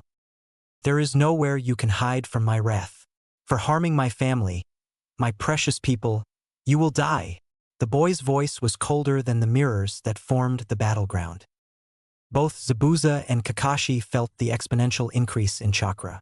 Both were shocked by the output that was coming from a scrawny kid. "What is this kid?" Zabuza thought, taking his eyes off Kakashi for a crucial instant. "Has the QB broken free? No, the seal is still intact. I must finish this now." Kakashi then reached into his flak jacket and removed a small scroll. He unrolled it and, using some blood from a previous wound, smeared a thin line across the black ink of the scroll. He refurled the paper using some acrobatic tosses and slammed it into the ground. Kuchios, Doton, Suga no Jutsu, Summoning, Earth Type, Tracking Fong Technique. A crack in the bridge formed and ran from the scroll towards Zabuza. Suddenly, several large dogs burst from the ground and used Zabuza as a chew toy. "Give up now," Kakashi calmly stated. "If you don't, your future is death." "Damn you," Zabuza growled at the silver-haired man, but it was a show of false bravado. He couldn't move his arms even an inch. Kakashi began to make hand seals and then proceeded to grab his wrist. Chakra gathered in the palm of his hand and began to crackle like lightning. The sound this attack made was unbelievable. It sounded like a flock of birds were chirping, no, laughing at the prone form before the copy ninja. "I'll give you one more chance. If you don't surrender, you will die." Haku was worried. Almost drained of chakra, there was little chance that the blonde could be defeated, especially since Makyu Hyushu was worthless. The blonde and black-haired ninja was attacking ruthlessly and with no opening for counterattacks. It would only be a matter of time before he landed the decisive hit, for with Haku nearly drained of chakra, there was no way to retaliate. Firing more senbon, and a stray kunai at the enraged boy, Haku was surprised by the tactic that was subsequently employed. Suetun Suijin Hiki. Water type, water barrier. The projectiles were swallowed by a wall of water at least 4 feet thick. Suddenly, the water barrier began to spin like a top, and the missiles changed course. As water flew off of the barrier from the high-velocity spin, it froze into elongated shards of ice. Matiki Sandansha, shards of winter, the new spin on the Sensatsu Sueisho took Haku by surprise. The ice shards hit home and threw the mist ninja to the ground, as well as dislodging the mask. Haku was rendered unconscious by the force of the fall and didn't see the enraged boy approaching. Naruto stopped to stare at his opponent. He was expecting either a girl or a very effeminate man, but this was different. Even without the mask on, he still couldn't tell what the gender was. It was rather infuriating, actually, and it was at this time that the Kyuubi's chakra quit flowing through him and the events of the past few minutes caught back up. He felt tired, more so than he had on the rare occasion that he suffered from chakra exhaustion. There was also a dull pain that throbbed through his body, and an itch was slowly spreading from his right arm towards his chest. He suddenly fainted next to a defeated Haku due to exhaustion. Kakashi was cursing his luck. He had charged Zabuza with the intent to finish the man off, but suddenly his summons were dismissed and Zabuza was free to flee back into the mist. Looking at the scroll, Kakashi noticed some senbon and ice fragments stuck into the scroll, destroying it. Without the tracking Fong, Kakashi was forced to resort to a different tactic. He had been able to immobilize both of the sword user's arms and was once more charging chakra for his sole original jutsu, the Raikiri. Lightning Edge, once his arms were useless, the mist Zabuza had created disappeared and Kakashi was able to see the damage the various fights had done. Naruto, Sasuke, Sakura, and the mist ninja, Haku, were unconscious, and Anko was helping the wounded. She was working on reviving a fainted Sakura when she sensed a foreign presence on the bridge. The thump of a cane echoed across the bridge. Looking behind Zabuza, everyone who was conscious noticed a short man with grayish-brown hair and a mustache. Some demon you turned out to be. You can't even kill a bunch of kids. Luckily, for me at least, I've determined to terminate your contract early. It wasn't until the figure made his threat that those present noticed the mob of people behind the diminutive figure. Gato, Zabuza growled. Kakashi, it seems that I no longer have a reason to fight you. I do have one last request though. Would you lend me a kunai? Using his teeth, Zabuza unraveled the bandages that his mouth from view and caught the kunai that was lazily tossed to him by the copy ninja. Dashing forward, the demon of the mist madly hacked his way through the throng of bodies surrounding his former employer, taking many slashes and stab wounds from various weapons in the process. Finally reaching his target, Zabuza cut Gato's thought cleanly and watched as the life slowly ebbed from the fat man. He then collapsed from the wounds he had received earlier.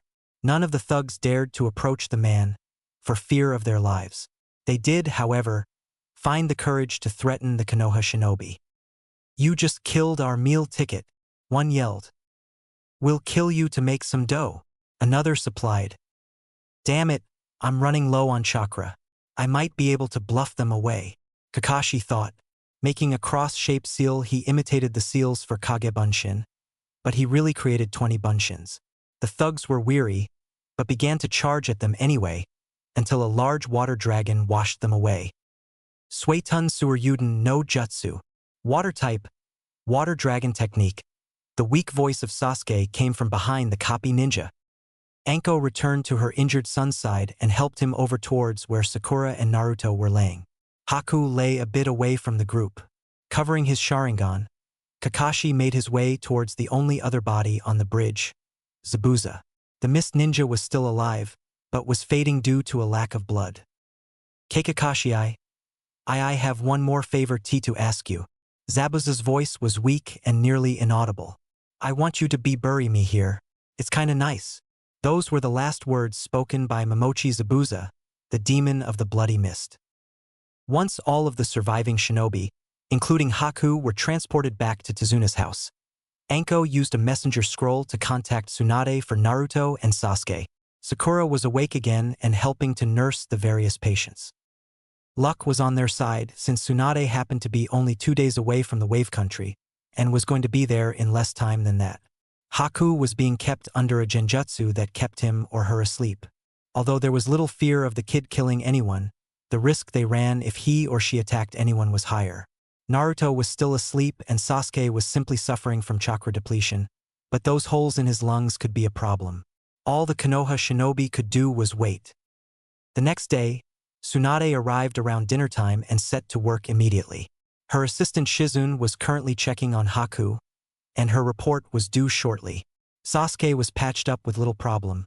The Senbon attack to his lung looked worse than it was, but it would have escalated had he not received proper treatment. Naruto was a bit of a mystery. Tsunade had a list of his symptoms, but couldn't come up with an explanation for his illness. All of his ailments were common to allergies, but thanks to the QB, Naruto had never been sick a day in his life or had allergies. Even the fainting was consistent. If an allergic reaction is left untreated, it may escalate to anaphylaxis, which if untreated could turn fatal. Tsunade was once again using a basic diagnostic technique on the QB container when Shizune entered the room and whispered in her ear. Tsunade's brow wrinkled before a look of comprehension dawned. She nodded to Anko, and the Jounin motioned for Sakura to leave the room. She did so with a look of frustration on her face. Her team didn't trust her to be in their conversation.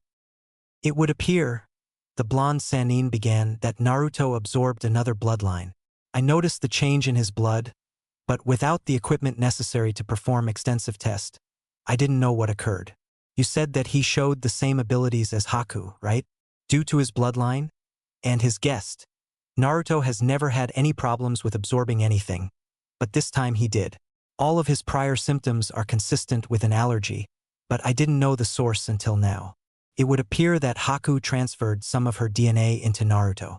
All of the DNA up until this point was male, but I believe that the female DNA caused an allergic reaction. I think we just have to wait for the QB to eliminate the excess DNA in his system, and he will be as good as new. True to her word, Naruto was up and about in a day's time. After the explanation of what happened, he was more than happy to train with his new bloodline. He would disappear into the woods for hours at a time. Sasuke was less fortunate. Sakura continued to hang on to him wherever he would go. The only place he was able to get some peace was around Haku. For whatever reason, Sakura was afraid of the mist kunoichi, probably because Haku would kill Sakura in no time. It was while Naruto was off training and Sasuke was able to avoid Sakura enough for Haku to ask the Uchiha a question. Yukaya-san, your mother, she told me that your past and mine were similar. Do you know what she means? The brunette asked. Sasuke thought about it. He didn't know that much about Haku. No, I don't, he answered. But maybe we should talk and find out what Anko-ka-san meant. I'll go first, Haku said. I was born in Kirigakure. Well, actually it was a small outlying town, but that's like splitting hairs. My mother was the one with the bloodline, the mastery of water and ice, but she hid it. In Kiri, bloodlines like mine were feared and those with them were hunted down and killed. When my father found out that my mother had one, he killed her and then he tried to kill me. I don't remember what happened, but somehow I was able to kill my father and all of the members of the mob he had gathered. Then I ran. I ran as far and as fast as I could. I lived on my own for a few years before I met Zabuza-sama. He trained me to be a shinobi and took the place of my father. Eventually Zabuza led a failed coup and we had to flee from the Mist Village. We took jobs as nuke-nin for various individuals until we were contacted for this assignment. What about you? Sasuke was amazed by the similarities in their lives. Granted, he hadn't killed his father, but they were both the last of their bloodline, not including Naruto, and had adopted new families. I was born into the Uchiha clan. We were famous for our Sharingan and made up the entirety of the police force. But then my brother killed off the entire clan. He used a genjutsu on me and made me relive the slaughter of my family for 3 straight days. When I awoke, I was in the hospital and depressed. It wasn't until Hokage-sama took me to see Naruto and Kasan that my life changed. Anko has become my mom and Naruto is the only one I will ever call brother again. This time it was Haku who was in awe of the similarities of the two. They continued to compare their lives for a long time. It wasn't until dinner that the two returned, earning a death glare from Sakura and two mischievous looks from Anko and Naruto. In fact, after dinner, Haku approached Kakashi and Anko about returning to Konoha with them, to live life as a civilian. She said it was what Zabuza would have wanted, but deep down Sasuke knew it was because of the same history the two shared, and for once, he didn't mind a girl following him. Sarutobi, the Sandaime Hokage, rolled the message he had been reading up inside. Team 7 was returning from their C-B-a rank mission late but intact. Actually, they were plus one member, a mist kunoichi named Haku, who wished to become part of the village as a civilian. The report included her history and truthfully Sarutobi was impressed. It wasn't every day that the apprentice to the demon of the bloody mist wished to join your village, let alone as a civilian.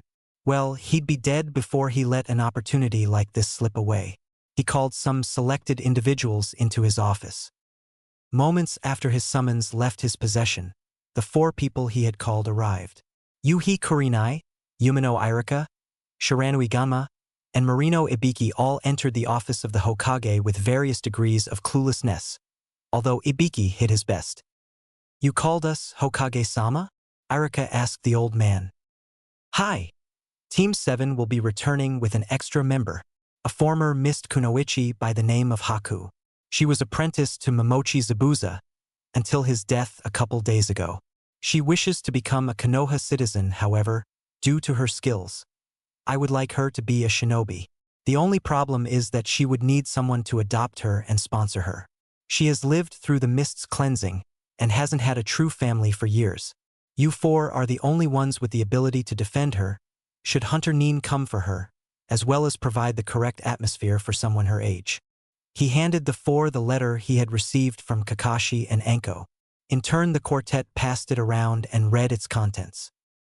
"Hokage-sama," Irika spoke, "I would like to adopt Haku, seeing as how she is already bonded with Sasuke and Naruto. But as a chunin, I don't have the income to support anyone besides myself, and that's if I don't treat Naruto to ramen.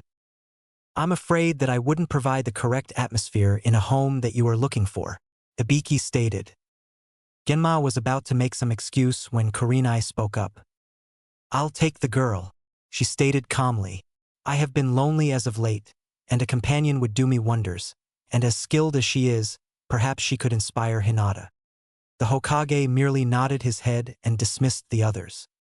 "I will have the paperwork for you later today, and they should be returning in 3 or 4 days. There was a slight incident involving Naruto, but it has been taken care of." Kurenai nodded her head and left the office. 3 weeks had passed since that meeting in the Hokage's office. Team 7 had returned safe and sound, although Sakura was still glaring / hiding at / from Haku. Speaking of the ex-mist ninja, Yuhi Haku was adapting very well to her life as a Konoha shinobi.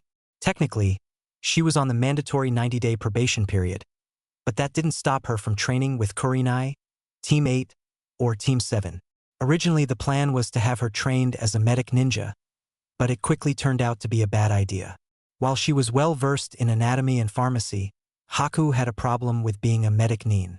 She had a large fear of blood. Not Tsunade large, but somewhere in between freak-out / panic / faint. So the decision was made that Kurenai would train her to become a genjutsu specialist. It turned out that Haku had chakra control to rival Sakura, but larger chakra reserves, something the pink-haired girl found to be a grave injustice, although no one was quite sure how she came to that conclusion. Turned out to be the correct move. Haku seemed to be a natural at deception and manipulation, so genjutsu came naturally to her. She didn't have a large number of techniques, but when she used them in conjunction with her bloodline limit, they became very difficult to combat. Speaking of blood limits, our protagonist was currently practicing his new bloodline in the forest. Needles of ice were scattered around the area and even a few had hit their target, Anko. She was pleased with her son's progress with his newest addition. He was faster than Haku when he used the demonic ice mirrors and when he didn't, but he was quickly growing bored of the same two techniques, so he'd create his own.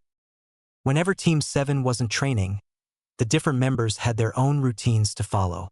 Naruto would go and train with his various bloodlines and the sealing techniques that the Sandaime gave him. Sasuke would practice his fire manipulation, and Sakura spent an equal amount of time fawning over Sasuke and immersing herself in the world of medical ninjutsu. Turned out she had a knack for the stuff, and after only 3 weeks of practice was able to heal minor cuts and lacerations. She had grown more accustomed to having Haku around during training, but still saw the girl as a rival for Sasuke's love. Naruto was walking back from the forest having just finished creating a new technique. Okay, technically he hadn't created it, he had heard about the Setetsu Iron Sand, that the Sandaime Kazekage was famous for and had been trying to replicate the technique for ages. He had finally succeeded today and was feeling proud of himself. So, in celebration, he would treat himself to Ichiraku ramen. Over the years of living with Sasuke, Naruto had developed a kind of sixth sense when it came to his brother. For instance, he could tell when fangirls were chasing him or when he was… Okay, so mainly he could tell when Sasuke was being chased by fangirls, but hey, it was a darn good skill to have at times. He got that feeling right as he turned the corner towards the main street of Konoha. Right on cue, Sasuke rounded the corner followed by hordes of screaming kunoichi. He also noticed that Konohamaru, the grandson of the Hokage, was forced to flee for his life, and in the process, bumped into a shinobi dressed in a black bodysuit with cat ears on the hood. He was wearing purple face paint and had a large bundle, wrapped in cloth on his back. He also noticed the Sunigakure insignia emblazoned on his forehead protector. "Little brat, I'll teach you a lesson for running into me," the black-clad kid threatened and lifted Konohamaru off the ground. "Hey, you'd better put him down," Naruto demanded. "Oh? What's a little punk like you gonna do about it?" the mysterious kid asked, still holding Konohamaru. Naruto was between a rock and a hard place. "I don't want to show Setetsu before I have to, although it would probably scare these guys witless." "I know." Naruto drew a kunai from his holder. Through his study of seals, Naruto had pieced together at least what he, though, was the principle behind the Yondaime Hokage's Hiraishin no Jutsu. Flying Thunder God. Although he wasn't capable of recreating the technique, he did create a good bluff. The kunai he had just drawn had a couple seals carved into it. One contained enough chakra to create a Kage Bunshin when it impacted the ground. Another contained a low-level futon technique to quickly dissipate the smoke created by the Kage Bunshin. He would simply use a henge to transform into something inconspicuous and hope his opponent didn't see through it. The plan worked like a charm. Naruto threw the kunai at the Tsunagenin's feet and quickly transformed into a pebble on the ground. Kankuro wasn't able to laugh at the Konoha Genin's attempt at throwing a kunai when a fist connected with his face. He flew behind a blonde girl Naruto didn't notice, although she seemed to be the black-clad boy's teammate. While both of their attention was away from the clone, Naruto dismissed the clone and cancelled his henge. "What the hell was that? I couldn't see him move." The boy quickly stood up and watched Naruto help Konohamaru to move out of the way.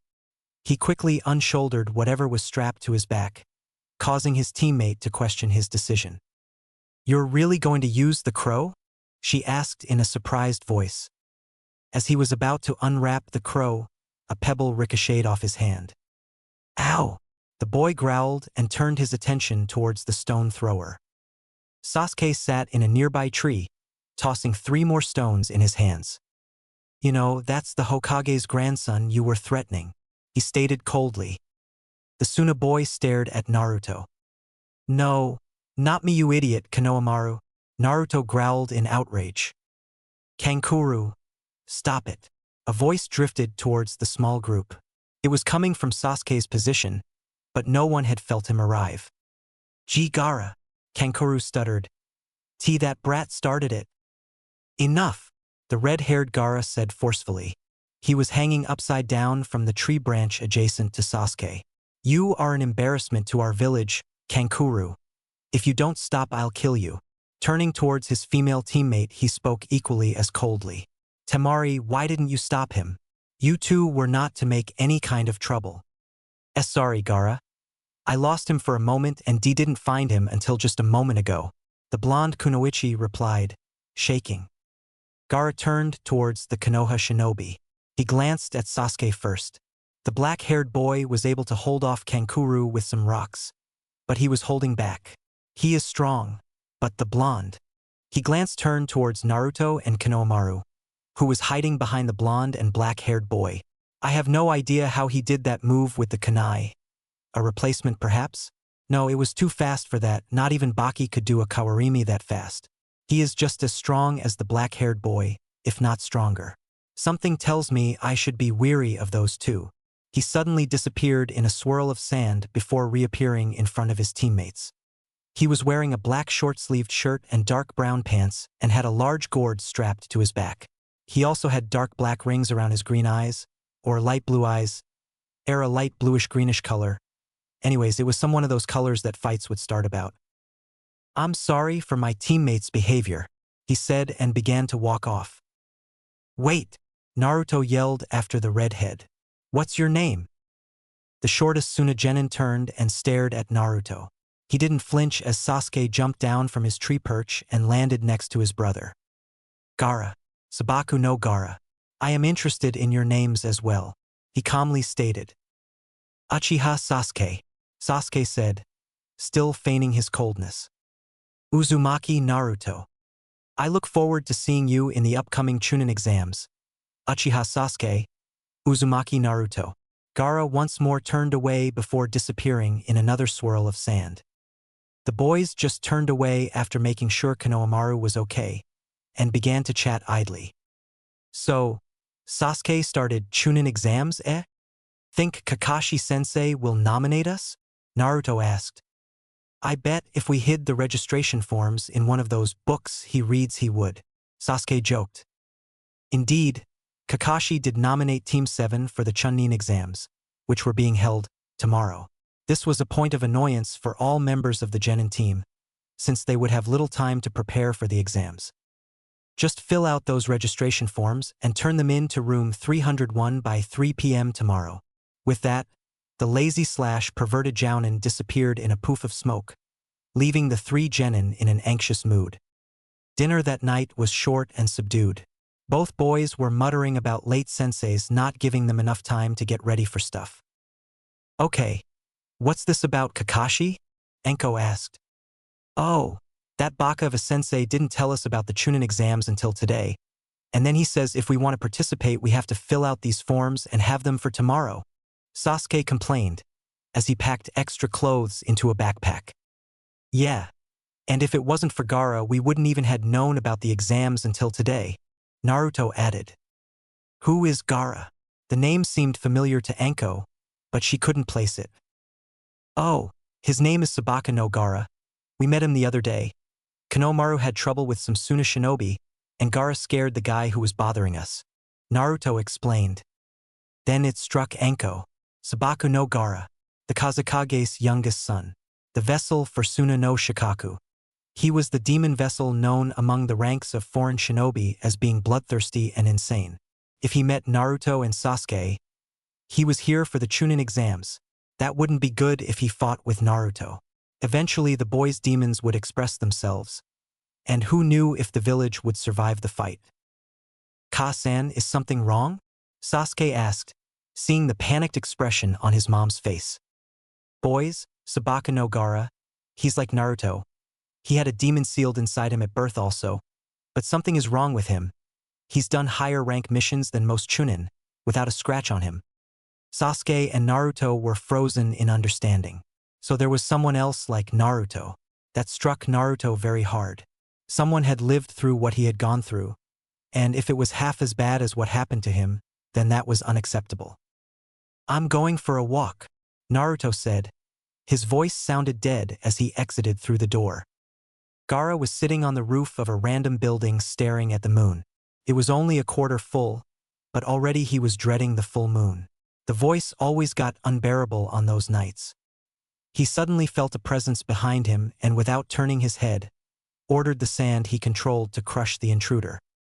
Suetun, Suijin Hiki. A voice spoke softly, and Gaara could feel the sand halt upon contact with the water barrier. He applied more force to the attack, but still his sand couldn't contract around the barrier. He turned his head and to his utter amazement, found a solid ball of ice surrounded by his sand. Who are you? He demanded of the shadowy figure in the ice sphere. The ice melted and a small hole appeared around a familiar face. I didn't mean to intrude. I come here to look at the sky sometimes, Naruto responded. Gaara didn't say anything. Despite the voice calling for the blood of the boy, Gaara didn't attack. He had orders to wait until the Chunin exams. He simply withdrew his sand and returned his gaze to the moon. He felt Uzumaki sit next to him, a few meters away, and stare into the sky. After a few minutes, Naruto broke the silence. You stare at the moon a lot. Could you tell me why? Gaara didn't say anything. The boy with odd hair was quickly wearing out his welcome. Kill him later. He stood to leave and turned his back to the boy when he heard the boy again.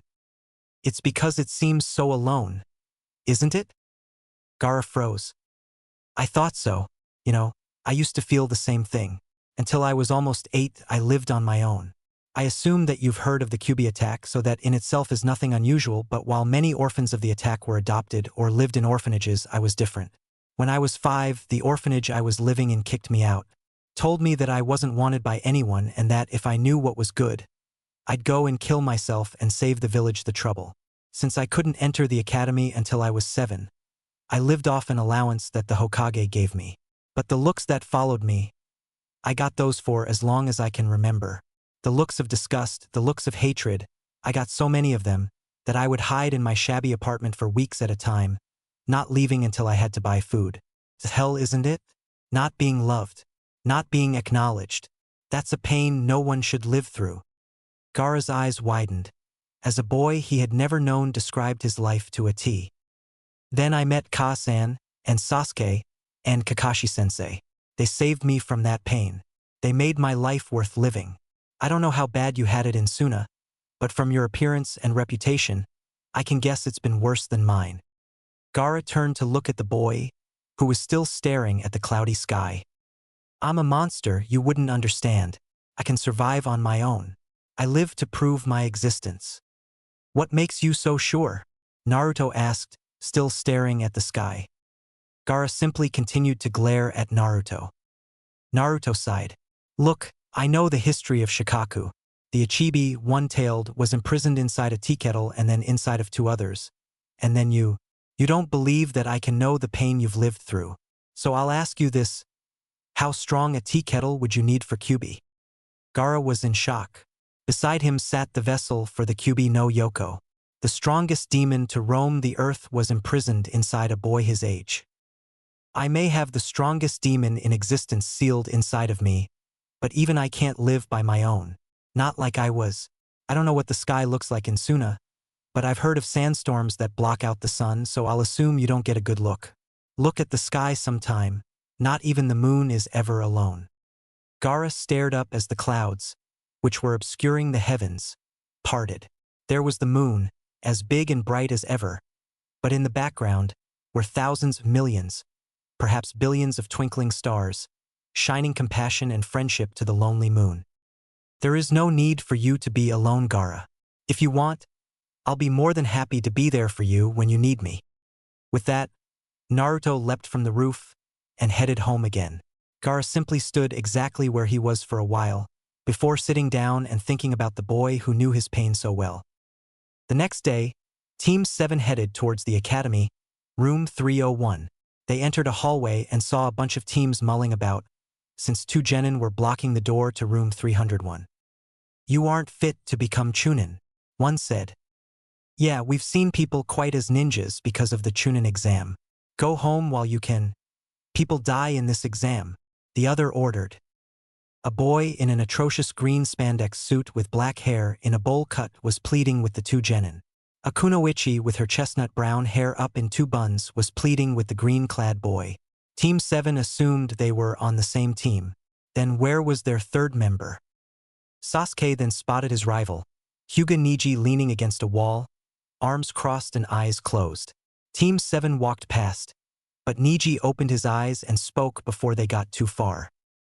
Uchiha. Sasuke replied in kind. Hyuga. Uchiha. Hyuga. Uchi dash. Okay already. You know each other's last names. God, that was annoying. The girl yelled at the competing genius ninja. Neji and Sasuke simply turned their backs to each other and folded their arms against their chest. HN. They both grunted in unison, creating another staring contest. Yep, it was a Tester 1 fest fit for a high school locker room. You might as well take down the crappy genjutsu you have up. The rookie geniuses were once more speaking in unison, trying to constantly outdo each other. More glares ensued. So, you figured it out. Well, seeing isn't enough. One of the genins said, before charging the two teams, only to be stopped by the green boy. Lee, the kunoichi said, belittling her teammate. I thought it was your idea not to show off our strength? The boy sheepishly bowed. Gomen, Tenten, I forgot. The two teams walked towards room 301.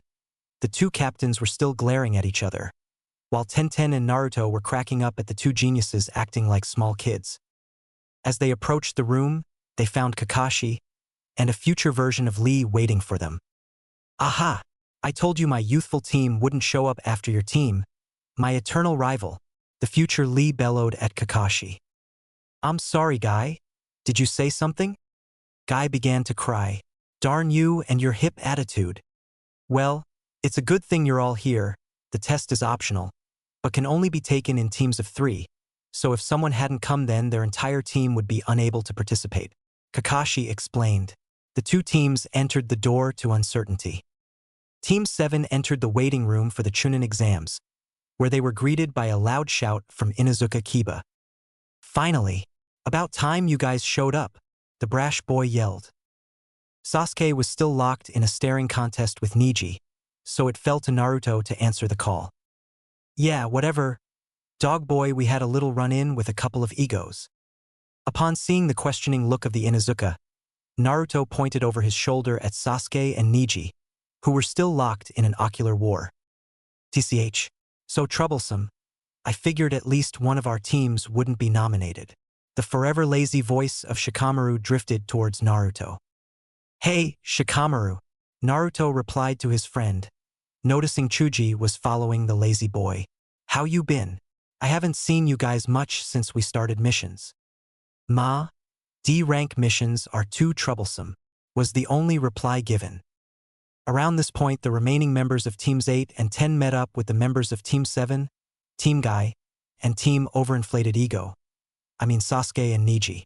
Yamanaka Ino immediately tired to latch herself to Sasuke, but the Uchiha was able to dodge the tackle, miraculously without blinking. Ino pig, you leave Sasuke-kun alone. Sakura growled and went over to her rival. Hey, you guys shouldn't draw attention to yourselves, a new voice said quietly. Everyone turned and took stock of the newcomer. He was dressed in dark purple except for a swatch of white around his abdomen. He had gray hair to rival Kakashi's and wore glasses. He wore his kunai holster on his right leg, and wore purple arm warmers that doubled as gloves and had metal plates attached to the back of the hand. Do you see that team over there? Those are the Rain Ninja. They have a certain reputation for being aggressive, especially if they knew you were rookie genin. How did you dash? Ino was about to ask, before the new boy cut her off. This is my 7th time taking this exam. Since I didn't recognize you, I kind of figured it out. He sheepishly rubbed his head. My name's Yakushi Kabuto, by the way. Wow. So if this is your 7th time, then you must really suck, Kiba commented. Well, that's one way to look at it, Kabuto said sheepishly. Luckily, there are a few good things that come when you take the test enough. For instance, I have collected information of all of the participating genin from previous exams. It was at this point that the gray-haired boy removed a deck of cards from his utility pouch and placed one face up on the ground where everyone could see it. These are the number of ninja taking part in the exam. Konoha has the most since we're hosting the exam, followed by Rain, Mist, Cloud, and Waterfall. Suna and the newly formed Sound Nation only sent one team, but that means they are probably the best in their villages. Yeah. Well, we'll just beat them all, won't we, Akamaru? Kiba declared, earning stares form many of the surrounding teams. I wouldn't say that too loudly, Kabuto admonished. The team from Suna is composed of the Kazakage's children, so you can count on them having the best training possible. Plus the youngest, Garawell, I'll show you. He pulled out another card and everyone noticed it was blank. Hey, why is it blank? Ino asked. Well, the card will only respond to my chakra, so that way no one besides me can read them. He focused a bit of chakra into the card. A picture of Gaara came up, along with a chart for mission history, a space for notes, and a pentagon that was used for charting abilities. Sabaku no Gaara has completed 8 C-rank missions and wow, a B-rank mission. It says he didn't do any D-rank, but that's probably because he's the son of the Kazekage. The noteworthy thing about Gaara is that he has returned from all of his missions without a scratch on him. At this, most of the genin were shocked.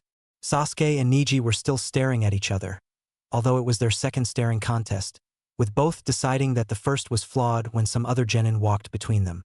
Naruto wasn't paying attention to Kabuto. He wasn't too worried about the competition besides Gaara and Sasuke who could bother him. Perhaps Neji. Come to think of it, Shino was always mysterious, so who knows what kind of skill he had. And then there was Shikamaru. Naruto knew he was really smart. He constantly kicked his butt at strategy games. Maybe I should pay more attention, he thought, but was interrupted by the emotionless voice of Gaara. Uzumaki Naruto, I have something to discuss with you. Naruto's eyes met up with Gaara's and he simply nodded his head before heading off to a corner. Those things you said last night about the moon, I'm not sure I can believe that. Naruto frowned a bit. But, Gaara continued, I wish to try. Would you be my friend? Naruto's smile nearly reached his ears. Of course, I said so last night and I meant it. Gaara simply nodded his head, his lips barely curling into a smile. There are things about this exam. They don't bode well for this village. Make it through this exam, eventually there will be fights. Make it that far, and we shall fight to prove which way of life is correct.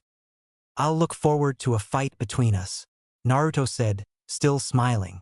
But there is a stipulation I would like to throw in there. Promise you won't unnecessarily harm any Konoha shinobi. To thank you for the warning, I'll give you one of my own. Don't underestimate Sasuke. Should you run into him before I do. He is a seriously good fighter. After Gaara had agreed to the stipulation, the 2 demon vessels parted ways, just in time to see Kabuto get attacked by a member of the sound team, who was wrapped in bandages and appeared to be wearing a haystack on his back. At first it seemed like Kabuto had dodged the attack, but soon afterwards, his glasses fractured and he bent over before retching on the floor. What the? He dodged it. So how did he still get hit? Chakra extension. No, that takes extremely good control to do. Most genin couldn't do that, so how? Well, they are from sound. Maybe it has to do with some kind of sonic attack. That would explain the loss of balance. Naruto analyzed the situation quickly, as did Sasuke, but they were the only ones besides Shikamaru to determine the probable means of attack. Enough! A voice rang out through the crowded waiting room. There is to be no fighting unless an instructor gives explicit permission, and even then there is to be no killing. A large man, with scars crossing his face and wearing all black, from his shirt to his boots and back to the coat he was wearing, was addressing the assembled genin. His head was covered in a bandana, which was also used as his forehead protector. My name is Marino Ibiki. I am the first examiner of the Chunin selection exam. You will all come up here and draw a lot. Everyone in the room drew the slip of paper and opened them up to find a letter and a number. Okay. You have 1 minute to find your seats for the first exam. Anyone who doesn't make it to their assigned seats will be eliminated from this exam, along with their team. Oh, did I mention? The clock started when I started to talk, he said with a sadistic grin that would have made Anko proud. Naruto, Sasuke, and Sakura quickly found their seats and steeled themselves for whatever lay ahead. Sakura was a bit scared of the examiner and the exam. She didn't know what was coming. Sasuke was a bit more prepared, since Ibiki held the same rank as his mom. They would hang out sometimes, along with some of the other jounin. He knew that Marino Ibiki was the torture and interrogation expert in Konoha, therefore this exam would be very cerebral. He groaned at the thought of this. If anyone enjoyed mind games as much as Ibiki, it was Naruto. As Ibiki was explaining the rules of the exam, Sasuke took the time to check his surroundings. Sakura was seated behind him and was surrounded by foreign ninja. He didn't worry too much about her. She was smart, if nothing else. Naruto was sitting on the left half of the room and was in the 4th row from the front. He too was surrounded by foreign shinobi, but only to his front and back. To his left was a Konoha shinobi that he had never seen before, and to his right was Hyuga Hinata. Sasuke knew of her crush on Naruto, who didn't? So even if Naruto were in danger of failing the test, Hinata would try and help him out, assuming she could muster the courage. The first exam was a written test, points would be deducted for missing a question, and if you got caught cheating. To some of the smarter ninja in the room, it became clear that the questions were too difficult for most genin to answer. Thus, the only option left was to cheat without being caught. The 20 teams that passed the first portion of the exam now stood in front of Konoha's famous training Area 44, lovingly referred to by many as the Forest of Death. The instructor for the exam, Yamashiro Aoba, was explaining the second stage of the exam. Death. Each team will fill out these waivers, and once you've turned them in, each team will receive one of two scrolls, either the Heaven or Earth scrolls. You must use all of the skills from the first exam as well as combat skills to find and retrieve the scroll you are missing. Once that is done, report to the tower in the center of the area. The time limit for this task is 5 days. Should any member of your team die, the entire team will be eliminated.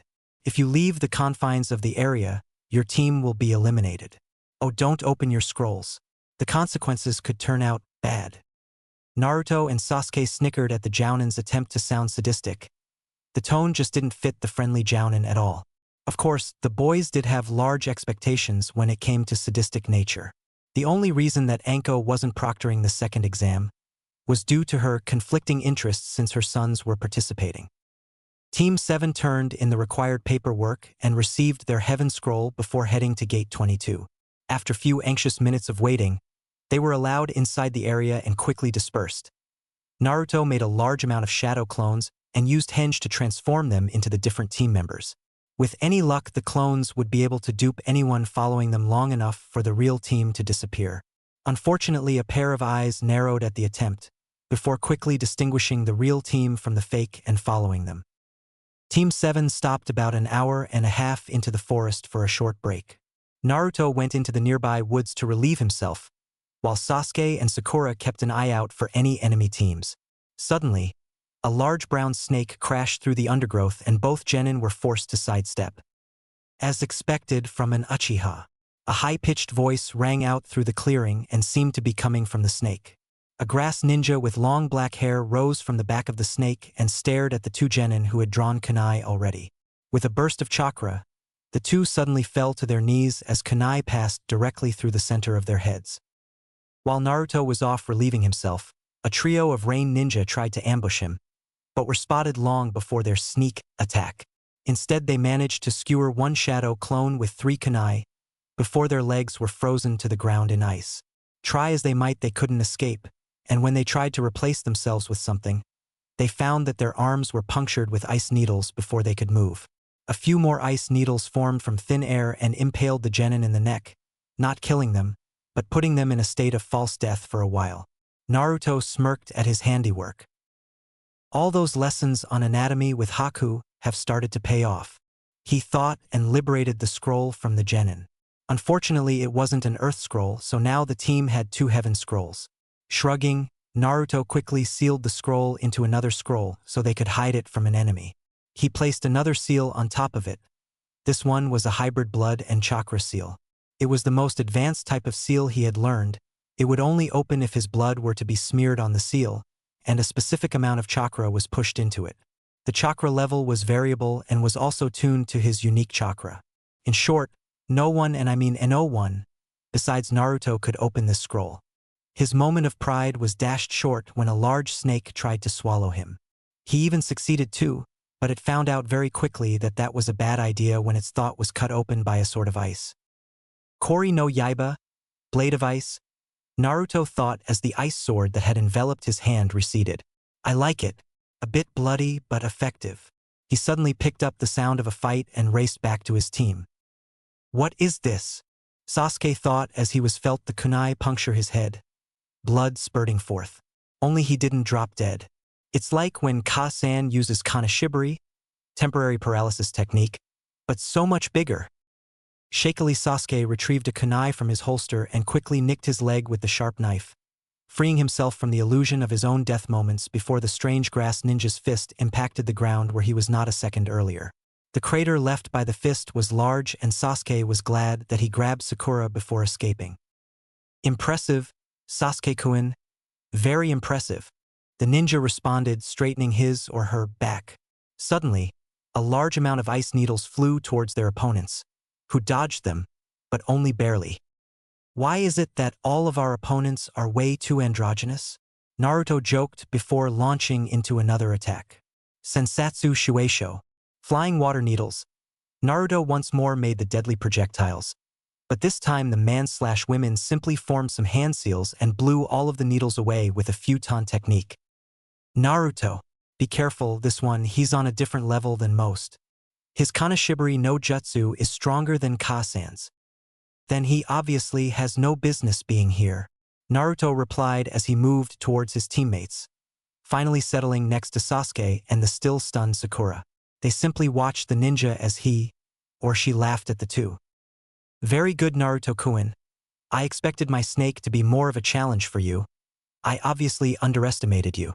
The brown eyes of their opponent narrowed into slits. I promise it won't happen again.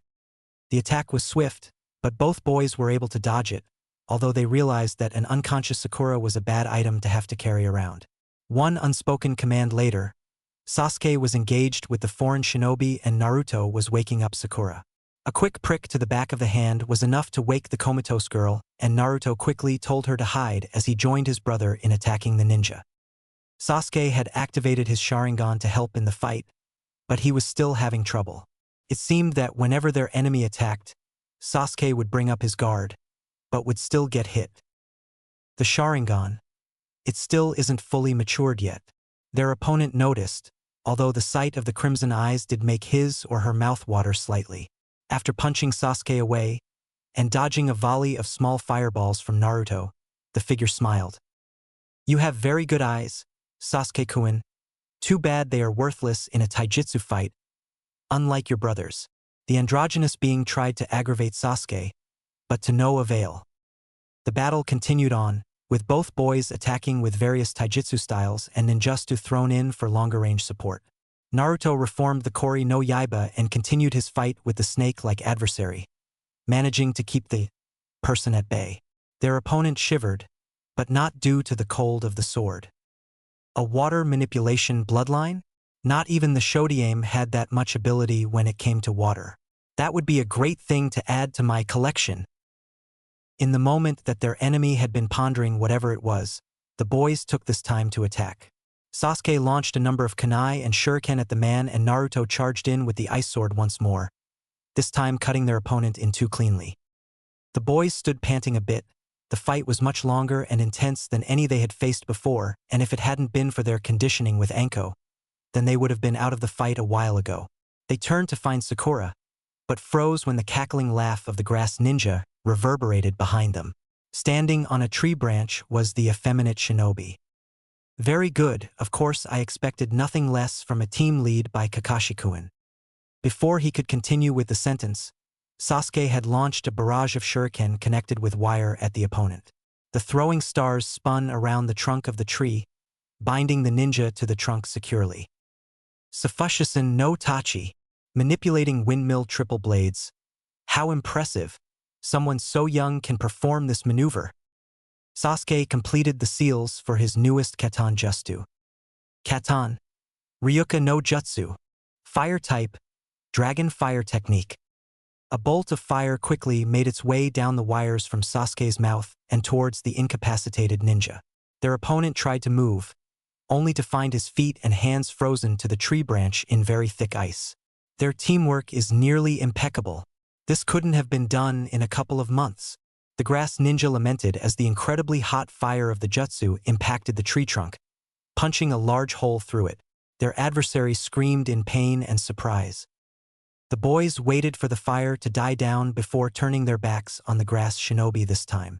As the fire slowly turned into embers, they were very surprised to find the foreign ninja still standing. The only visible sign of damage was that his face seemed to be melting. Using a burst of chakra, the ninja was free from the wires, snapping them all easily. Then he began to giggle, then chuckle, and finally it turned into a full-blown psychotic laugh. Truly, the now identifiable man said through a bout of cackling, truly, you are worthy of being my new vessel. With that, his neck launched forward, mouth agape right for Sasuke's neck. Naruto wasn't fast enough to intercept the blow on his own, so he did the next best thing. Good thing I had everyone keep some of my Setetsu, iron sand, on them for something like this, he thought. Activating his other long-range bloodline, Naruto shot spikes of iron filings at the incoming ninja from the back of Sasuke's coat, coming up right as the ninja's head was aiming for the crook of Sasuke's neck, resulting in some nasty cuts, especially one to the roof of the ninja's mouth. The long-necked grass ninja quickly withdrew and gapped at Naruto. The iron sand. Sasori wiped out that bloodline. Even I couldn't recreate it, the child died during the QB attack. But then why the hell can this kid use that? It would seem that I have underestimated you once more, Naruto-kun, but I'm afraid that I must mark your teammate now. The Sharingan is too important to me. This time, the enemy used Kanashibari once more, freezing Naruto to the spot and once more launching his neck at Sasuke. The last remark by their snake-like opponent registered a chord with Naruto. Orochimaru, Kasan's Jounin sensei. No wonder we couldn't beat him. There is really only one thing to do right now. Naruto realized what he had to do. He was able to break out of the Kanashibari by slicing his finger on a shuriken, and was able to say only one word before Orochimaru's neck reached Sasuke. Sharingan, he cried, hoping the snake Sannin would stop his assault on his brother. To both his great relief and fear, the Sannin did just that. Naruto took this time to launch more Setetsu spikes at the attacking ninja before he was able to jump in front of Sasuke and locking eyes with Orochimaru. Seeing the fully matured Sharingan of Naruto, Orochimaru couldn't help but be confused. Sakura was simply beside herself. First they were attacked by a grass ninja who was able to survive a direct hit form a Jounin-level fire jutsu, and then his neck stretched out impossibly long, only to be driven back by spikes of some sort, plus there were the ice needles which only Haku could do. When the mysterious ninja tried again, Naruto had activated his Sharingan. But that would mean he was an Uchiha, wouldn't it? She didn't know what was going on anymore and simply stared at her teammates. What else were they hiding from her? Naruto, what are you doing? Sasuke asked his brother who was standing in front of him. Orochimaru began to laugh. I see, Naruto-kun, you figured me out. Yes, that is it. You plan on sacrificing yourself to save Sasuke-kun. It's only natural. The only way that prey can save its young from a predator is to offer something better. Sasuke was about to yell at his brother for being stupid, but was stopped when Naruto simply put a hand in his face. Sasuke, run and get help. The test doesn't matter anymore. You were right. He's way out of our league. So you're going to fight him on your own? Sasuke yelled at his brother. No way in hell will I let you risk your life for M-. He was cut short when Naruto's hand slammed into his neck, knocking the Uchiha out cold. Sakura, take Sasuke and run. Find somewhere to hide and get help any way you can, Naruto ordered before he launched himself at Orochimaru before leading the missing Nin away from his teammates. The snake Sannin quickly obliged, chasing after his new target. As Naruto was leading him off in the opposite direction, Orochimaru made a quick hand seal, and a Kage Bunshin poofed into existence. The clone's neck elongated once more and made its way to Sasuke. Sakura leapt in front of the attack, but was knocked to the side. She could only watch as a pair of fangs bit into her beloved's neck and a strange tattoo appeared, resembling the tomo of the Sharingan. The clone smirked and disappeared. Sakura held back her tears at her own uselessness, as she hid Sasuke in the hollow of a tree before heading out after Naruto. As expected, Naruto's fight against one of the legendary Sannin wasn't going very good. He had been able to cut Orochimaru with the Setetsu some more, but the wounds were very minor and didn't hinder the more experienced man at all. Orochimaru was simply toying with the boy. He wasn't even thinking about the fight, but instead how Naruto had acquired the Sharingan, Setetsu, and a water manipulation bloodline. There was only one logical explanation, and frankly it made his mouth water in excitement. The Senshin. It didn't fail as I thought. Sarutobi-sensei must have hidden it from everyone. I must have him. By this point in time, Naruto was running low on chakra, even with his way beyond average chakra control, the Hayaton ice techniques, and Satetsu took up a lot of chakra, not to mention the constant depletion caused by the Sharingan. That's when Kyuubi felt he needed to make his presence known. The red chakra of the Kyuubi began to lead into Naruto, empowering him beyond belief. His already red eyes became slightly darker, and a slit appeared as his pupil, the three tomo still swirling in his eyes. Naruto nearly flew at Orochimaru and was able to connect with a punch, but to his annoyance, Orochimaru turned into a pile of mud. Naruto jumped out of the way as he felt another attack from behind. Dropping onto all fours, he once more charged Orochimaru, only for the snake's tongue to wrap around his neck. So, my work wasn't for naught. Plus, you're the vessel for the Kyuubi. Interesting. Lifting up Naruto's shirt, he saw the seal was visible. Gathering chakra to his fingertips, a purple flame appeared on each one, before Orochimaru drove his hand into Naruto's stomach. Gojyo Fuin. 5 elements seal. 5 new symbols were seemingly etched on top of the original seal. Naruto felt the Kyuubi's chakra begin to recede and he began to feel tired. The tongue released him, and Naruto crumpled unceremoniously to the ground. Through heavy eyelids, Naruto watched as Orochimaru's neck once more stretched out and bit him on the left side of his neck. A pain like no other flooded his system, and the last thing he heard before blacking out was Orochimaru's voice. I will return for you, Naruto-kun, along with Sasuke-kun. You two will grant me my dreams. He promptly passed out from the pain and lay on the ground until Sakura found him, the black tattoo on his neck a reminder of her own uselessness. Anko was racing through the forest of death as quickly as she could, looking for her former sensei. She had kept up a suicidal pace, loosing the ANBU that were coming with her after the first 40 minutes. She had recently found the body or a large snake, a sure sign of her ex-teacher. Suddenly, her cursed seal throbbed painfully and she was forced to stop. Looking ahead, she felt as if her birthday had come early. There standing on a branch was Orochimaru. He was sporting some nasty cuts, but was still able to dodge Anko's initial strike. Jumping backwards towards the trunk, he smiled wickedly.